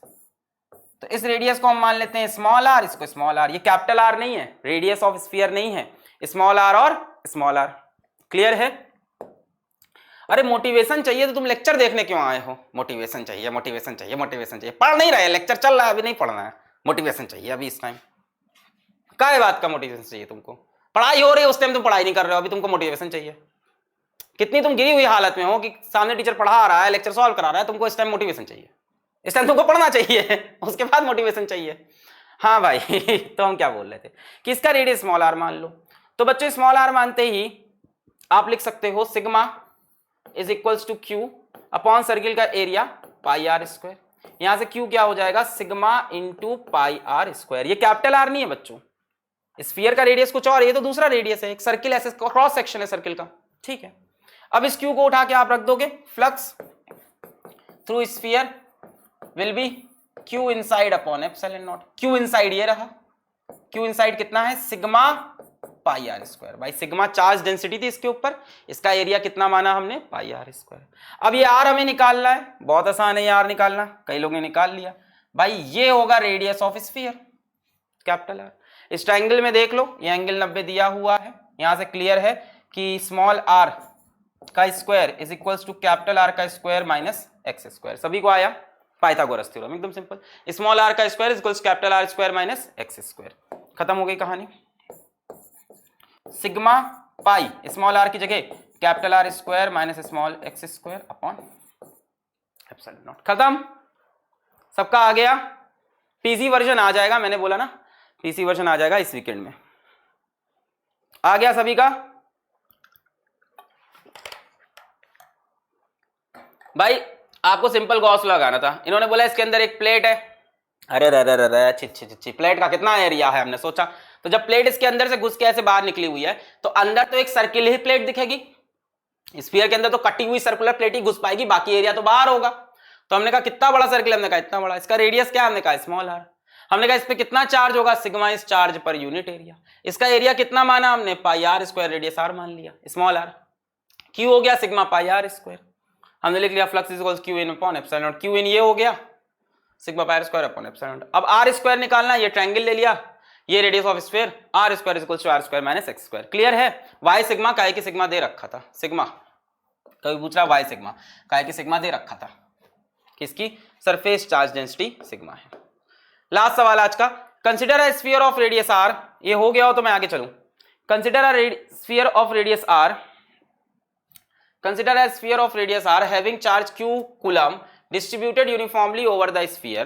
This sphere is now covered with a hollow conducting sphere of radius capital R. ये बोल रहे हैं कि स्फीयर है, इस पे चार्ज q यूनिफॉर्मली डिस्ट्रीब्यूटेड है, इस पे चार्ज q यूनिफॉर्मली डिस्ट्रीब्यूटेड है, ये एक स्फीयर है, इस पे चार्ज q यूनिफॉर्मली डिस्ट्रीब्यूटेड है, इसका रेडियस स्मॉल r दिया है, और इसके ऊपर क्या किया है, it is this sphere is now covered with a hollow conducting sphere, ये कंडक्टिंग स्फीयर, इसका रेडियस कैपिटल आर है, इसका रेडियस स्मॉल आर है, ठीक है। अब क्या पूछा है, find the electric field at a point P, find the electric field at a point P away from the centre O of the sphere such that R is less than OP is greater than small r less than small capital R। क्या मतलब ये कह रहा कि किसी इस point पे electric field निकालो, इन शॉर्ट ये सेंटर O हो गया। अब ध्यान से देखो, OP is greater than R and less than capital R, वो बोल रहा है P पॉइंट पे इलेक्ट्रिक फील्ड निकालो, P पॉइंट पे इलेक्ट्रिक फील्ड निकालो, बोलो क्लियर है। ये O है सेंटर, ये है P पॉइंट, O है सेंटर और हमसे बोला यहां कहीं है P पॉइंट। अब OP जो डिस्टेंस है स्मॉल r से छोटा कैपिटल R से बड़ा। आप कैसे निकालोगे इलेक्ट्रिक फील्ड बच्चों, बताओ क्या बनाएंगे, यहां पे हम गॉसियन सरफेस बना लेंगे, Zumba Zumba Zumba Zumba Zumba Zumba Zumba Zumba Zumba Zumba Zumba, क्या निकालना है, इलेक्ट्रिक फील्ड निकालना है। इस गॉसियन सरफेस से फ्लक्स कितना हो जाएगा, E इंटू OP डिस्टेंस को हम लोग कुछ मान लिया जाए, x मान लें OP को, चलो x मान लेते हैं, E into 4 pi x square is equals to q inside, कितना चार्ज अंदर है, स्मॉल q बटे एप्सिलॉन नॉट। इलेक्ट्रिक फील्ड कितनी हो जाएगी, बोलो 1/4 पाई एप्सिलॉन नॉट q बटे एप्सिलॉन नॉट, सॉरी q बटे x square, 1/4 pi epsilon naught q बटे एक्स स्क्वायर। बोलो क्लियर है, ये बहुत सिंपल था। मैंने कहा भी था कि जब ऐसा चार्ज दिया हो तो इसको आप मान सकते हो कहां पे है, सेंटर पे। ये हम लोगों ने कर रखा है इस तरह का बहुत सवाल, हलवा सवाल है। P पॉइंट पे बोला हमने क्या बनाया, गॉसियन सरफेस, फिर आपको पता है यहां से E डॉट A की वैल्यू क्या आती है, E into 4 pi x square is equals to Q inside कितना है, Q बटे epsilon naught, E is equals to 1/4 pi epsilon naught Q बटे एक्स स्क्वायर, ये P पे मिल गया। फिर क्या पूछा है, find the surface charge density on the outer surface of the hollow sphere if charge Q dash coulomb is placed on the hollow sphere. ये कर लेंगे आप। O क्यों हुआ, O इसका सेंटर मान लिया इसलिए हुआ, और क्या है, हलवा था। नेक्स्ट सवाल क्या है, find the surface charge density on the outer surface of the hollow sphere if charge Q dash coulomb is placed on the hollow sphere. अब कह रहा है कि ये अपना बाहर वाला स्फीयर, ये अंदर वाला स्फीयर, इस पे Q चार्ज है, बोल रहा है Q डैश कूलम इसको दे दिया आपने। बच्चों Q डैश कूलम इसको दोगे, इसके किस सरफेस पे रहेगा, आउटर सरफेस पे। जो भी चार्ज देते हैं वो कहां चला जाता है, सरफेस पे, और सरफेस पे भी किधर, आउटर सरफेस पे जाता है। भाई अंदर रहेगा तो इसके अंदर इलेक्ट्रिक फील्ड बन जाएगी। इस पे चार्ज Q है, यहां चार्ज हो जाएगा -Q, ऊपर चार्ज हो जाएगा +Q। तो आउटर सरफेस पे कितना चार्ज हो गया, Q डैश भी हो गया +Q। Q डैश इन्होंने खुद दे रखा था, जो भी चार्ज देते हैं कहां चला जाता है, सरफेस पे, और सरफेस पे किधर गया, आउटर सरफेस पे। भाई अंदर रहता तो इलेक्ट्रिक फील्ड आ जाती, जो कि पॉसिबल नहीं है कंडक्टर में इलेक्ट्रिक फील्ड आना। सोचो अंदर होता चार्ज क्यू डैश, तो क्यू इनसाइड की वजह से यहाँ इलेक्ट्रिक फील्ड आती है और कंडक्टिंग सरफेस पे इलेक्ट्रिक फील्ड नहीं आ सकती। क्यू डैश कूलम इसको पहले दिया, इस क्यू की वजह से इंड्यूस्ड हुआ माइनस क्यू पर प्लस क्यू, आउटर सरफेस पे ये चार्ज हो गया। आपसे पूछा है charge density, charge density, charge density कितनी होती है, चार्ज अपॉन एरिया। चार्ज कितना है क्यू डैश प्लस क्यू। बच्चों इस बाहर वाले स्फीयर का एरिया कितना हो जाएगा, इसका रेडियस कैपिटल आर है 4 पाई कैपिटल आर का स्क्वायर। बोलो कोई डाउट, बोलो कोई डाउट।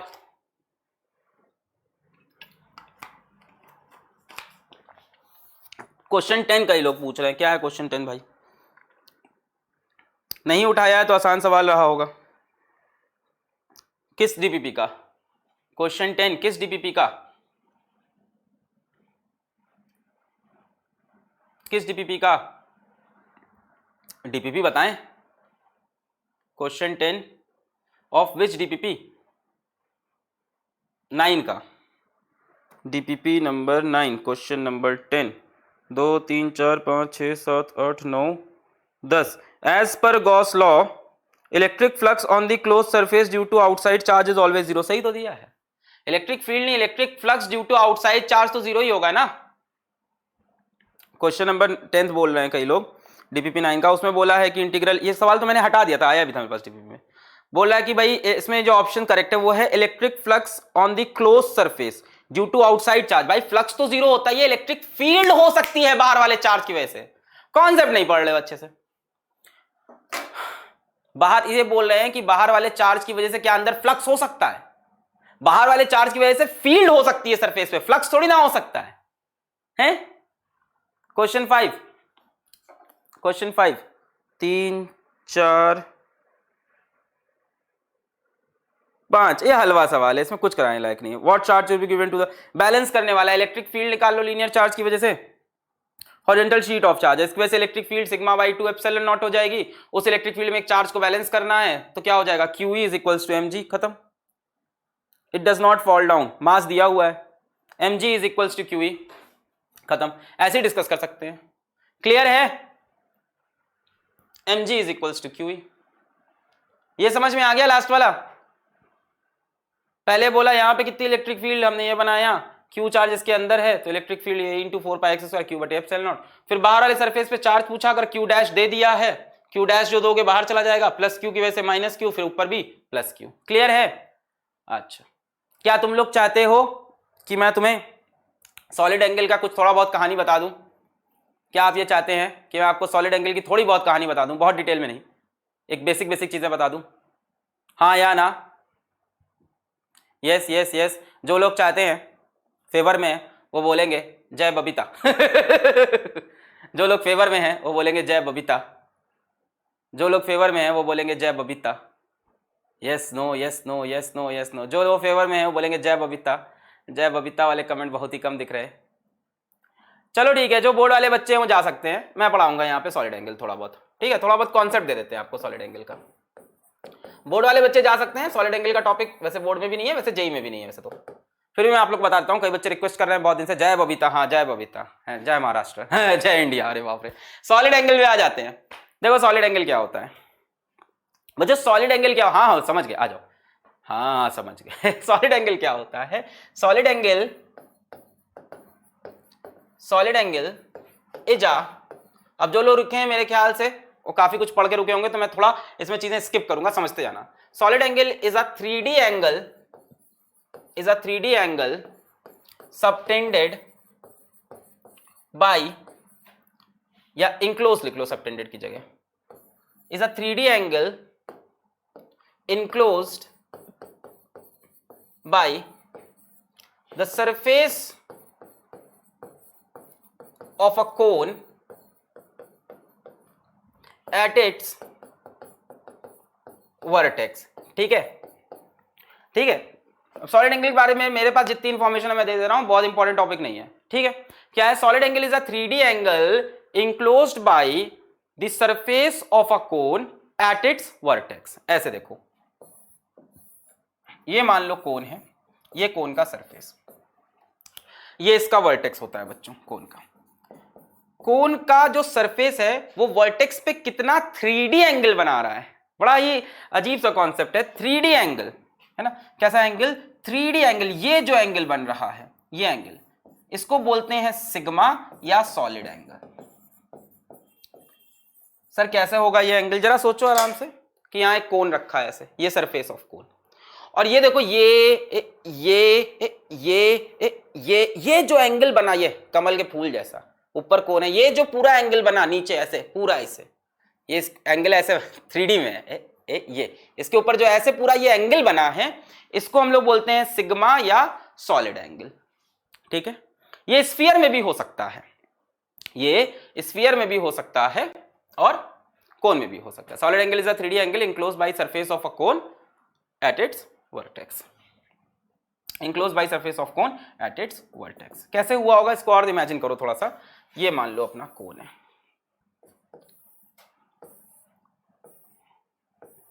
ये जो पूरा कंप्लीट एंगल अंदर दिख रहा है बच्चों, इसी को बोलते हैं सॉलिड एंगल, डिनोट करते हैं बाय सिग्मा। नोट कर लें, इसको स्फीयर में भी देखेंगे हम लोग। नोट कर लिया? अब जितने लोग रुके हैं यहां तमीज से पढ़ाई करें। क्लियर है? क्लियर है यहां तक? क्लियर है? चलो आगे बढ़ते हैं, चलो आगे बढ़ते हैं। अब सॉलिड एंगल आपको और कहां मिलेगा? सॉलिड एंगल आप इसका यह भी समझ सकते हो कि solid angle is a 3D angle enclosed by a spherical section at a point। वैसे कोन वाली डेफिनेशन इसकी ज्यादा फेमस है, ठीक है। स्फेरिकल सेक्शन, एक स्फेरिकल सेक्शन ले लेते हैं एट अ पॉइंट, ये स्फेरिकल सेक्शन लिया। अब इसके अंदर मान लो ये सेक्शन आपने कंसीडर किया, ये ऊपर वाला, ये स्फेरिकल सेक्शन, ये जो एंगल बना रहा होगा यहां पे, ये स्फीयर है बच्चों। स्फीयर का एक आपने एक सेक्शन लिया, स्फेरिकल सेक्शन, देखो ये स्फीयर है गोला पूरा, इस स्फीयर का एक सेक्शन लिया, ये इस पॉइंट पे, ये सेक्शन, ये इस पॉइंट पे कितना एंगल बना रहा है 3D angle, this angle is known as solid angle sigma, solid angle sigma. Clear है सभी को? ये सेक्शन। तो मेन कॉन्सेप्ट आप समझ रहे हो कि कोन का ही कॉन्सेप्ट है। देखो आप लेने को कोन में भी ले सकते हो, स्फीयर में भी ले सकते हो, क्यूब में भी ले सकते हो। 3D एंगल है, 3D ऑब्जेक्ट्स में ही दिखेगा। जैसे मान लो ये कमरा है, मैं कमरे की चारों दीवारों से लेके, सॉरी चारों कोनों से लेके एक एक लाइन ला के इस पॉइंट पे जोड़ दूं, एक उस कोने पे, एक इस कोने पे, एक इस कोने पे, एक इस कोने पे, फिर पूरी दीवार के सारे कॉर्नर से ढेर सारी लाइन।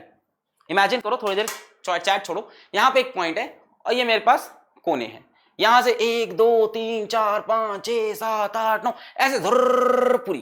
तो ये जो एंगल बनता है ना, ये इसको बोलते हैं सॉलिड एंगल। क्लियर? ये पूरा जो एंगल बना दैट इज सॉलिड एंगल। बच्चों आप लोग को शायद याद हो कि मैंने आपको बताया कि सॉलिड एंगल एक डायमेंशनलेस क्वांटिटी होती थी, dimensionless physical quantity, dimensionless physical quantity, पर इसकी यूनिट होती थी, इसकी यूनिट क्या होती थी? स्टेरेडियन। ठीक है, स्पेलिंग गलत हो जाए माफ करना, यूनिट होती थी स्टेरेडियन। डायमेंशनलेस होती थी बट यूनिट होती थी स्टेरेडियन। आ जाओ, मजा आने वाला है। क्लियर है यहां तक? तो कहीं ना कहीं सॉलिड एंगल का मतलब है कोई 3D एंगल जो कोन अपने वर्टेक्स पे बनाता हो, कंप्लीट एंगल, या तो कोई स्फीयर का सेक्शन हो और किसी पॉइंट पे बन रहा हो, जरूरी नहीं सेंटर पे। फिर से बोलता हूं, जरूरी नहीं सेंटर पे। और बातें बताते हैं आपको, जितनी बातें हमें पता है हम आपको बता देते हैं सॉलिड एंगल की, आपके काम की हो जाएगी।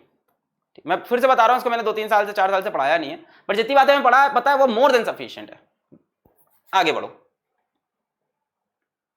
क्लियर है? क्लियर है? आगे देखते हैं। हाँ, अब अगली बात सुनो। सॉलिड एंगल ड्यू टू, या सॉलिड एंगल ऐसे लिख लेते हैं, ड्यू की जगह इंक्लोज वर्ड डालते हैं। Solid angle enclosed by a close surface.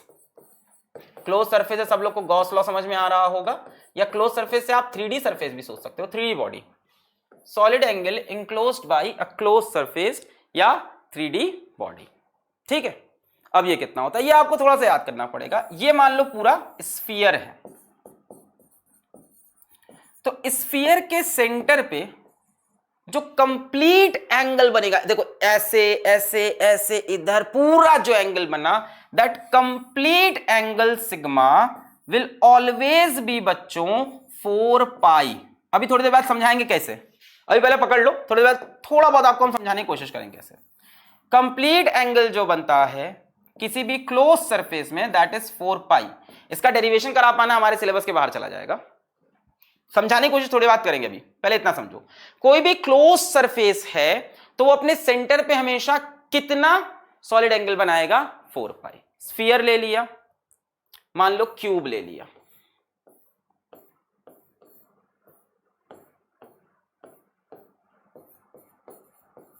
Cube के सेंटर का टोटल एंगल देखें, पूरा सरफेस देखो, ये एंगल बना, फिर इधर से एंगल बनेगा, फिर इधर से एंगल बनेगा, फिर इधर से एंगल, नहीं समझ रहे? क्यूब में थोड़ा फील भी आ जाएगा भाई। क्यूब में ऊपर वाले फेस से एंगल, लेफ्ट वाले फेस का एंगल, राइट वाले फेस का एंगल, सामने वाले फेस का एंगल, पीछे वाले का एंगल और नीचे वाले का एंगल, सभी आप अगर सॉलिड एंगल को जोड़ दोगे तो जो टोटल सॉलिड एंगल की वैल्यू आएगी for a close surface, that will B 4 पाई। मान लो आपके पास सिलेंडर हो गया, कैसा भी बच्चों क्लोज सरफेस अगर आपके पास है, 3 डायमेंशनल सरफेस है, सिलेंडर हो गया। सिलेंडर में देखो, एक ये रहा सॉलिड एंगल ऊपर वाले फेस का, एक नीचे वाले फेस का, एक पूरे कर्व्ड सरफेस का solid angle, zoom zoom zoom zoom zoom zoom.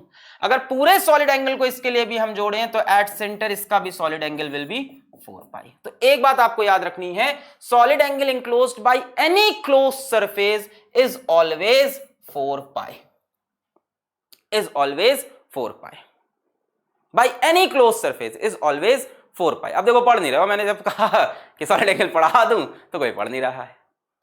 Clear है? By any close surface is 4 पाई, चाहे वो स्फीयर हो, क्यूब हो, सिलेंडर हो, कोन हो। अब सुनो आगे,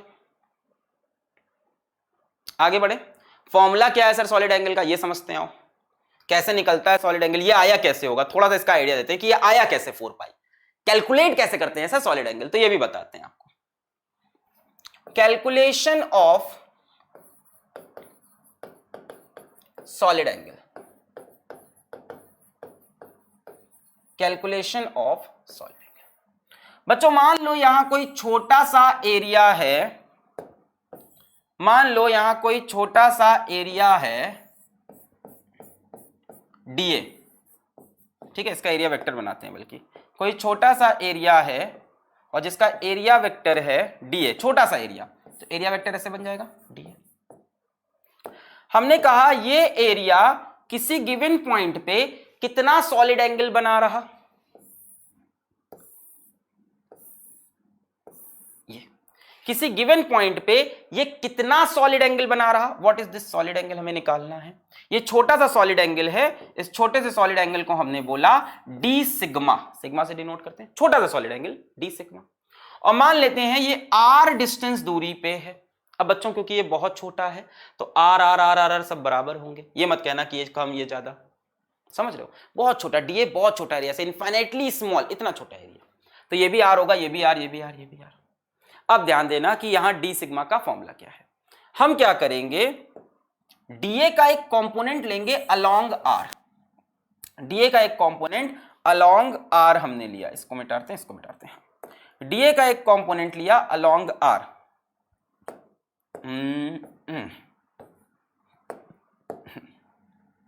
ये आर आगे बढ़ाया, डीए का कंपोनेंट अलोंग आर कितना हो जाएगा, देखो ये डीए का डायरेक्शन है, ये एंगल अगर हम थीटा मान लें, ध्यान देना ये सॉलिड एंगल नहीं है, इसको तो हम क्या बोलते हैं, सेमी वर्टेक्स एंगल थीटा, तो बच्चों ये एंगल भी थीटा हो जाएगा और डीए का इधर कंपोनेंट आएगा डीए कॉस थीटा। इसलिए मैं बोल रहा था ये आपके सिलेबस का पार्ट नहीं है। अब जो सॉलिड एंगल का फॉर्मूला होता है बच्चों डी सिग्मा का, that is d a cos theta बटे r square. D a cos theta बटे आर स्क्वायर। कई लोग डीए बटे आर स्क्वायर भी लिख देते हैं, बट ये होता है डीए कॉस थीटा बटे आर स्क्वायर। कॉमेंट्स एकदम इररिलेवेंट हो चुके हैं। डीए कॉस थीटा बटे आर स्क्वायर, तो ये होता है सॉलिड एंगल का आपका फॉर्मूला। किसी भी सरफेस का सॉलिड एंगल आपको निकालना हो, it will be dA cos theta बटे आर स्क्वायर। तो मुझे लगता है इतनी इंफॉर्मेशन ही काफी है। वैसे तो मैं एक सवाल भी लेके आया था सॉलिड एंगल का, मतलब हर दिमाग में रहता है मेरे, एक सवाल होता है उसका जिसमें आप कोन के थ्रू फ्लक्स निकाल सकते हो शॉर्टकट मेथड से, बट यहीं पे इस लेक्चर को करते हैं समाप्त, ये चैप्टर भी करते हैं समाप्त। सॉलिड एंगल का टॉपिक बचा था, but no one is seeing interested in solid angle topic, so we have to just end it. वरना इसमें बहुत बढ़िया सवाल बन सकता है, इसका एक बढ़िया सवाल बन सकता है। सवाल ये बनेगा कि ये मान लो एक डिस्क है जिसका रेडियस मान लो कैपिटल आर है, तो ये इस पॉइंट पर, जो पॉइंट मान लो इससे x डिस्टेंस दूरी है, यहां पे ये कितना सॉलिड एंगल सबटेंड करेगा। Solid angle subtended by disc at P। चलो इसको होमवर्क समझ लो, ट्राई करना, और क्या बताऊं, आप पढ़ने में इंटरेस्टेड नहीं लग रहा है। ये बढ़िया सवाल इसमें बनेगा आपका एक, कि सॉलिड एंगल कितना बढ़ेगा एट पॉइंट P। और ये निकलते ही ना इतना खतरनाक कॉन्सेप्ट निकलता है क्वेश्चन झटके सॉल्व करने का, बट आपके सिलेबस में इसका यूज नहीं है। बहुत बढ़िया सवाल बन सकता है इसका, कि आप यहां से डीए वेक्टर लो फिर बनाओ, तब मजा आएगा। अब आ गए, करा दो। अभी तक तो दूसरा कमेंट कर रहे थे, आ गए इंटरेस्टेड बच्चे, पढ़ने वाला बच्चा यहाँ बैठा रहता है शांति से, बहुत अच्छी बात है। अब यहां सवाल बना solid angle subtended by disc at point P। तो यार पूरी डिस्क के लिए तो सॉलिड एंगल निकालने का कोई तरीका है नहीं हमारे पास, बता रहे हमारे पास डीए के लिए है। तो हम क्या काम करेंगे, इस डिस्क को तोड़ेंगे डीए में। तो मान लो हम यहां से ऐसे ऊपर आए, कितने डिस्टेंस पे आए, मान लो r डिस्टेंस पे, और यहां पे आके हमने एक रिंग बना ली। भाई एलिमेंटल एरिया बनाना पड़ेगा, सबको इतनी बात क्लियर हो गई होगी, क्योंकि सॉलिड एंगल का जो फॉर्मूला है वो एलिमेंटल एरिया के लिए डिफाइंड है। छोटा सा solid angle DA cos theta बटे आर स्क्वायर। तो हम r डिस्टेंस पे आए, या इस पे आए, और हमने एक एलिमेंटल रिंग काटी। यहां पे भी हमें लेंथ वगैरह बतानी पड़ेगी। तो मान लेते हैं हम यहां से बच्चों y डिस्टेंस ऊपर आके dy थिकनेस की हमने रिंग काटी।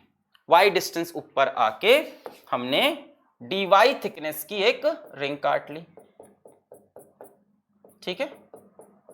अच्छा, dy थिकनेस की एक रिंग काट ली। अब बच्चों ये जो रिंग होगी, ये छोटा सा यहां पे सॉलिड एंगल सबटेंड कर रही होगी, small solid angle, that is D sigma. अब डी सिग्मा कितना होगा, ध्यान से देखो। रिंग का बच्चों जो एरिया वेक्टर होगा वो ऐसे बना सकते हैं हम, डीए, और जो आर का डायरेक्शन है वो ऐसे हो जाएगा आर। मान लेते हैं ये सेमी वर्टेक्स एंगल थोड़ी देर के लिए थीटा, वैसे इसका कोई काम होगा नहीं, इसको हम एलिमिनेट कर देंगे थोड़ी देर में। मान लेते हैं सेमी वर्टेक्स एंगल थीटा, तो ये एंगल थीटा, तो डीए का इधर कंपोनेंट आ जाएगा DA cos theta along the direction of r। DA का कंपोनेंट आ गया डीए कॉस थीटा। अब हम बोलें कि छोटा सा जो यहां पे सॉलिड एंगल बना है d sigma, that will be dA cos theta upon r square. बोलो क्लियर है, dA cos theta upon r square. अब मत कहना आर और एक्स सेम है, इस बार आर और एक्स सेम नहीं होंगे, है ना भाई। ये रिंग है, y डिस्टेंस की दूरी पे काटी है तुमने, y डिस्टेंस यहां भी हो सकता है, यहां भी हो सकता है। ये आपने छोटा सा सॉलिड एंगल निकाला बिकॉज ऑफ रिंग। अगर टोटल सॉलिड एंगल चाहिए तो क्या करेंगे, ऐसी ही बहुत ढेर सारी रिंग काटकर उनके डी सिग्मा को इंटीग्रेट कर देंगे। बहुत क्लियर है। आप डीए की वैल्यू निकाल सकते हो, अभी मैंने सिखाया था, इस रिंग को काट के सीधा कर देंगे।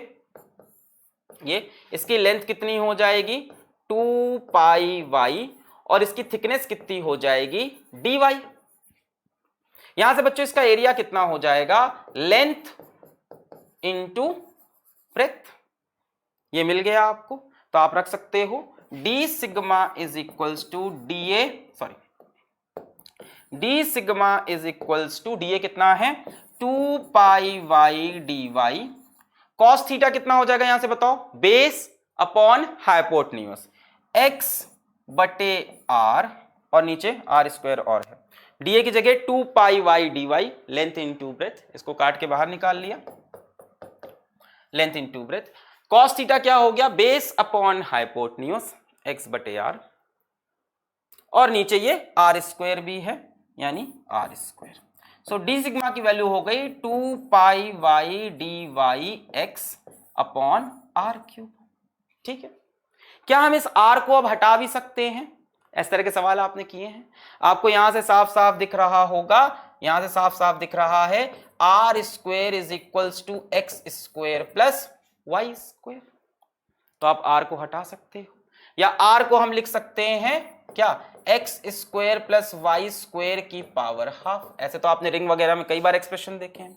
सो डी सिग्मा की वैल्यू हो गई 2 pi y d y x, और आर की जगह रख दो ये x square plus y square की पावर हाफ, और आर का क्यूब लगा है तो पावर 3/2। ये हुआ डी सिग्मा। यहां तक आपने कई बार देखा इस तरह से, 2 पाई वाई डी वाई, ये हो गया डी ए, कॉस थीटा हो गया बेस अपॉन हाइपोटेन्यूज, और नीचे आर स्क्वायर आर क्यूब।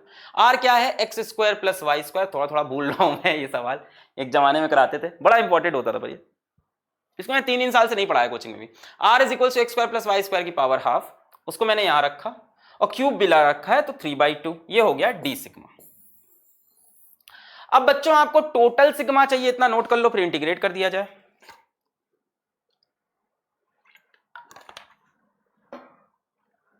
इतना नोट कर लो, इंटीग्रेट करें फिर। 2 pi y d y x x square plus y square की पावर 3/2। चले चले चले, नोट कर लिया हो तो यस बोलें।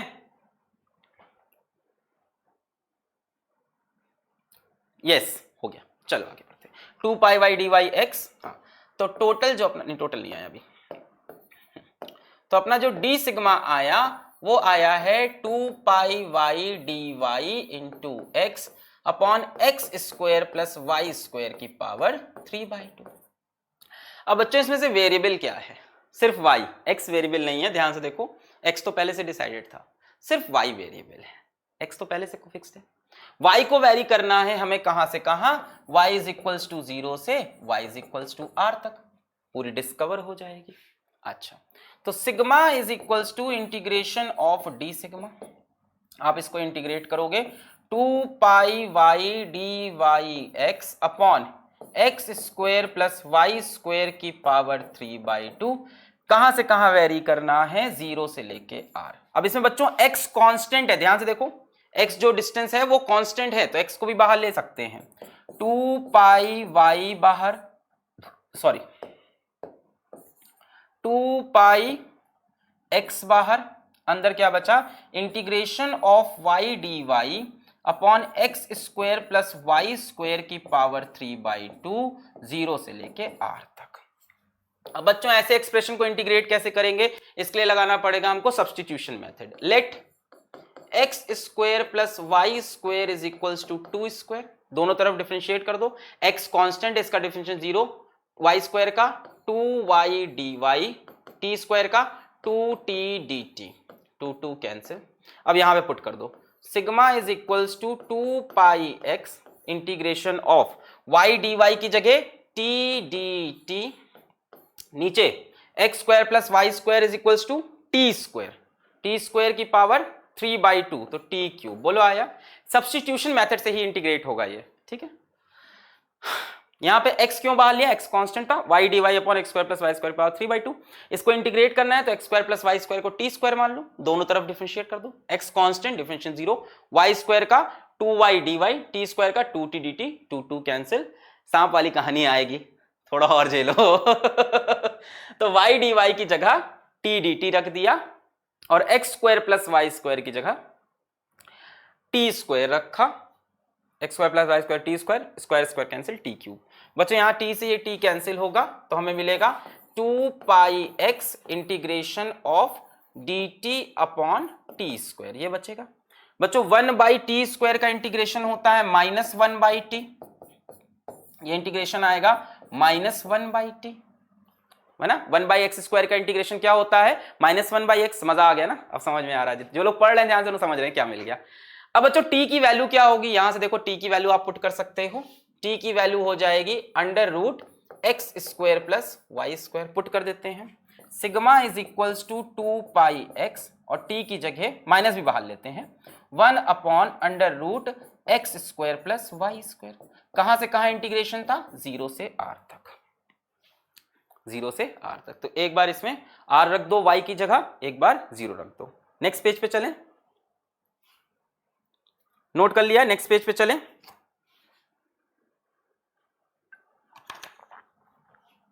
नेक्स्ट पेज पे चलें, यस सर, चले आगे बढ़े, आगे बढ़े, यस आ जाओ। 2 - 2 पाई x, तो sigma is equals to -2 pi x, अंदर है 1/√x² प्लस y², 0 से r, और वैल्यू किस पे रखनी है? y पे। सो -2 pi x 1/√x² plus r² minus 1/√x² plus 0 का स्क्वायर। माइनस को अंदर भेज देते हैं, 2 पाई x माइनस ये प्लस हो जाएगा 1/√x² 1/x minus 1/√x² plus r²। बोले यहां तक समझ में आया? माइनस को अंदर भेज दिया, ये प्लस हो गया 1/√x² और रूट से बाहर निकाला x माइनस ये, ठीक है। x को भी अंदर भेज देते हैं, let us send this x also. ऐसा आपने कर रखा है एक क्वेश्चन में पहले, शायद याद आ गया हो। 2 पाई x को अंदर भेज देंगे, 2 पाई और x को अंदर भेज देंगे, ये एक्सक्लूसिव कंटेंट है, मैंने पढ़ाया नहीं कभी। x को अंदर भेज दिया, x/x 1 हो गया, 1 माइनस x/√x² प्लस r²। ये एंगल सबटेंड होता है 2 पाई। इसको आप याद रखो, क्या सर? हाँ, इसको आप याद रखो, 2 pi 1 minus x/√x² plus r², 2 pi 1 minus x/√। अब इसको याद रखो, फिर एक सवाल दिखाते हैं कैसे हिलेगा। 2 pi bracket 1 minus x/√x plus r²। 2 pi याद रहेगा, अगर ये डिस्क है, इससे x डिस्टेंस दूर, इस पॉइंट पे कितना सॉलिड एंगल होगा? इस पॉइंट पे जो सॉलिड एंगल होगा, अगर डिस्क का रेडियस r है तो solid angle sigma will be 2 pi bracket 1 minus x/√x² plus r²। 2 pi use क्या है बता रहे, एक सवाल से भी दिखाते हैं, एप्लीकेशन बिल्कुल बता रहे हैं, एप्लीकेशन क्लियर है सबको? 2 pi bracket 1 minus x/√x² plus r²। अब देखो एप्लीकेशन, मान लो आपके सामने एक सवाल आया, शायद ये सवाल आपको मैंने पहले भी दिया था, कि एक चार्ज Q है और यहां से x डिस्टेंस पे एक रिंग रखी हुई है, या डिस्क रखा हुआ है, या सर्किल रखा, कुछ भी समझ लो। हमसे पूछा what is the flux through this disc, हमसे पूछा what is the flux through circular area, समझ लो flux through circular area, what is the flux through circular area. अब देखो इसको कैसे करेंगे, इस बार कोई लंबा मेथड नहीं, तुरंत होगा, तुरंत।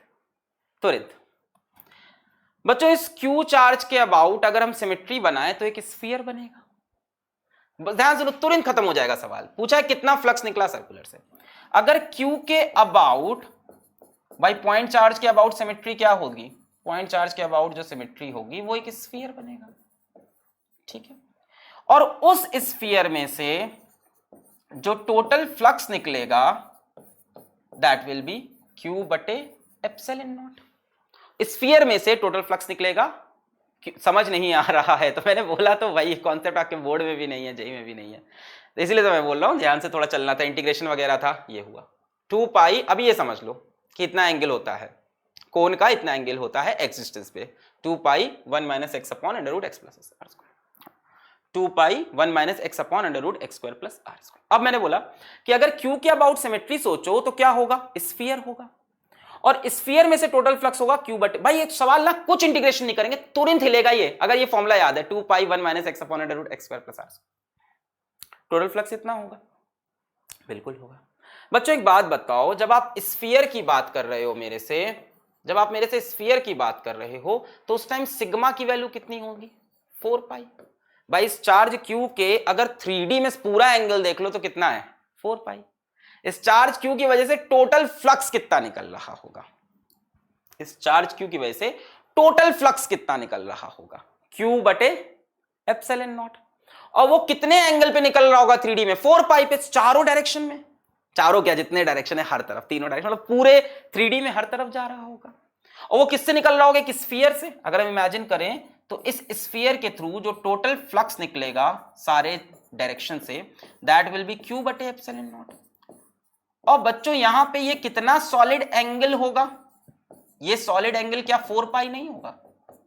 तो यानी 4 पाई सॉलिड एंगल से जो फ्लक्स निकला वो था Q बटे एप्सिलॉन नॉट। पूरे 4 पाई से जो फ्लक्स निकला वो था Q बटे एप्सिलॉन नॉट। फील आ रहा है ना?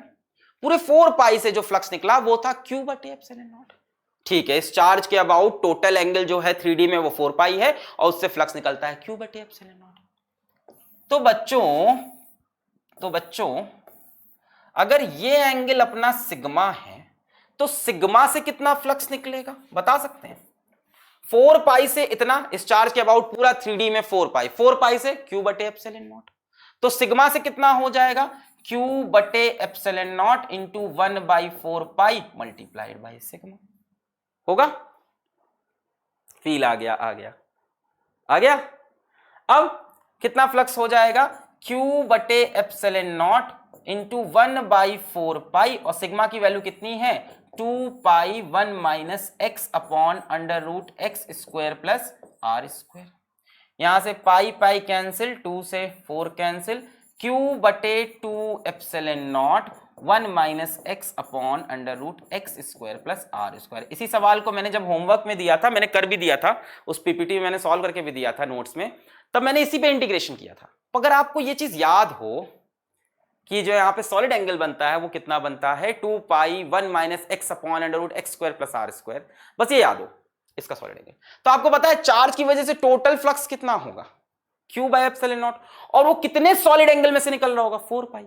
4 पाई से इतना फ्लक्स निकला तो इतने में से कितना फ्लक्स निकला? क्लियर है? समझ आ गया यूनिटरी मेथड, है ना? तो ये एप्लीकेशन था, बट आपको पता है ना क्या कि आपके सिलेबस में है नहीं। आपको करने का तरीका वो था जो मैंने करके दिया था, इंटीग्रेट कर करके। अब जितने बच्चे यहाँ पढ़ रहे हैं मुझे 100% गारंटी उन्होंने वो इंटीग्रेशन भी देखा होगा। हाँ, 1 माइनस कॉस थीटा भी लिख सकते हैं। यार अच्छा आप लोग 1 माइनस कॉस थीटा ही बता दे। देखो 1 माइनस कॉस थीटा जो बोल रहे हो, इसी में मान लो ये एंगल थीटा है, ये एंगल कितना है? थीटा। तो ये जो लास्ट में लिखा हुआ है सिग्मा, इस सिग्मा को आप 2 पाई 1 माइनस कॉस थीटा भी लिख सकते हो भाई। ये x है, ये एंगल थीटा है, और ये कितना है? रेडियस r है, तो ये कितना हो जाएगा? Under root x square plus r square. अब यहां से देखो कॉस थीटा का वैल्यू कितना होगा? कॉस थीटा का वैल्यू होगा base upon hypotenuse x square plus r square. ऐसे भी लिख सकते हैं इसको 1 माइनस कॉस थीटा, ये भी लिखने का तरीका है। वेयर थीटा इज, ये सिग्मा क्या है? Sigma is solid angle and theta is semi vertex angle. ऐसे भी लिख सकते थे। अगर ये एंगल थीटा, ये रेडियस आर, तो ये कितना होगा? Under root x square plus R. Cos theta कितना होगा? Base upon hypotenuse. तो ये देखो ये टर्म क्या बन गया? कॉस थीटा आ गया। ऐसे भी लिख सकते हैं 1 माइनस कॉस थीटा की तरह भी लिख सकते हो, है ना? पर यहाँ पे थीटा दिया नहीं था इस सवाल में, सिंपल सवाल था, थीटा बना के कर सकते हो। ऐसे भी याद रख सकते हो 1 माइनस कॉस थीटा, पर याद रखना बच्चों फिर थीटा क्या है? Semi vertex angle. आ गया? बहुत बढ़िया। तो अब हमारा ये चैप्टर ऑफिशियली खत्म हुआ, आपका सॉलिड एंगल भी करा दिया, डीपी भी सॉल्व हो गई। कल से स्टार्ट करते हैं नया chapter. So I bid you farewell. और आप लोग को दिख रहा होगा मैं काफी थका हूं, क्योंकि कंटिन्यूएशन में बहुत लंबे लंबे वीडियोस बन रहे हैं, आपके इश्यूज भी चल रहे हैं, तो हम लोग सब पे वर्क कर रहे हैं। आप सिर्फ अपनी पढ़ाई पे ध्यान दो। प्रॉब्लम्स hopesalive406@gmail.com पे, पर कंटेंट रिलेटेड प्रॉब्लम एंटरटेन नहीं कर सकते, क्योंकि हम उसे टच नहीं करते हैं। ऐप इशू वाली जो टीम है वो टच करती है। आपको कोई भी प्रॉब्लम आएगी, हमारी टीम आपको 8 से 10 घंटे के अंदर रिस्पॉन्ड करती है। अब इतना लंबा टाइम क्यों? क्योंकि मेल्स बहुत आते हैं। तो 7 to 8 आवर्स वेट करो, हमारी टीम आपको 7 to 8 आवर्स में हमेशा रिस्पॉन्ड करेगी मेल के थ्रू, आपसे कम्युनिकेट करेगी। आप उनसे तमीज़ से बात करोगे तमीज़ से बात करेगी, आप बदतमीज़ से बात करोगे तो पता नहीं वो क्या करेंगे। आप उनसे अच्छे से, वो भी इंसान है यार, आप उनसे अच्छे से बात करोगे, आपसे अच्छे से बात करते रहेंगे, कम्युनिकेट करेंगे। जब तक आपकी प्रॉब्लम रिजॉल्व नहीं होगी आपका हाथ नहीं छोड़ेंगे। लास्ट में आपकी प्रॉब्लम नहीं रिजॉल्व होगी तो आपको एक ऐप इश्यू फॉर्म दिया जाता है, वो आप भरते हो, फिर आपको फिर 24 आवर्स लग जाता है उसका सोल्यूशन में। फिर हमारी टीम उसमें कॉलिंग करती है, बच्चों को पूछती है कि इंडिविजुअली क्या प्रॉब्लम है। तो कई बार अगर आपको प्रॉब्लम हो रही तो आप इतना भी कर सकते हो कि ये जो ऐप आप अपने फोन पे चला रहे हो, अपने मम्मी पापा किसी भाई बहन के फोन पे चलाओ, तो हो सकता है उस पर अच्छा चल जाए। फोन के वर्जन पे भी चीजें डिपेंड कर रही है, और ये सब सॉल्व हो जाएगा जैसे ही वेबसाइट आ जाएगी। तब तक पढ़ाई करते रहो। All the very best.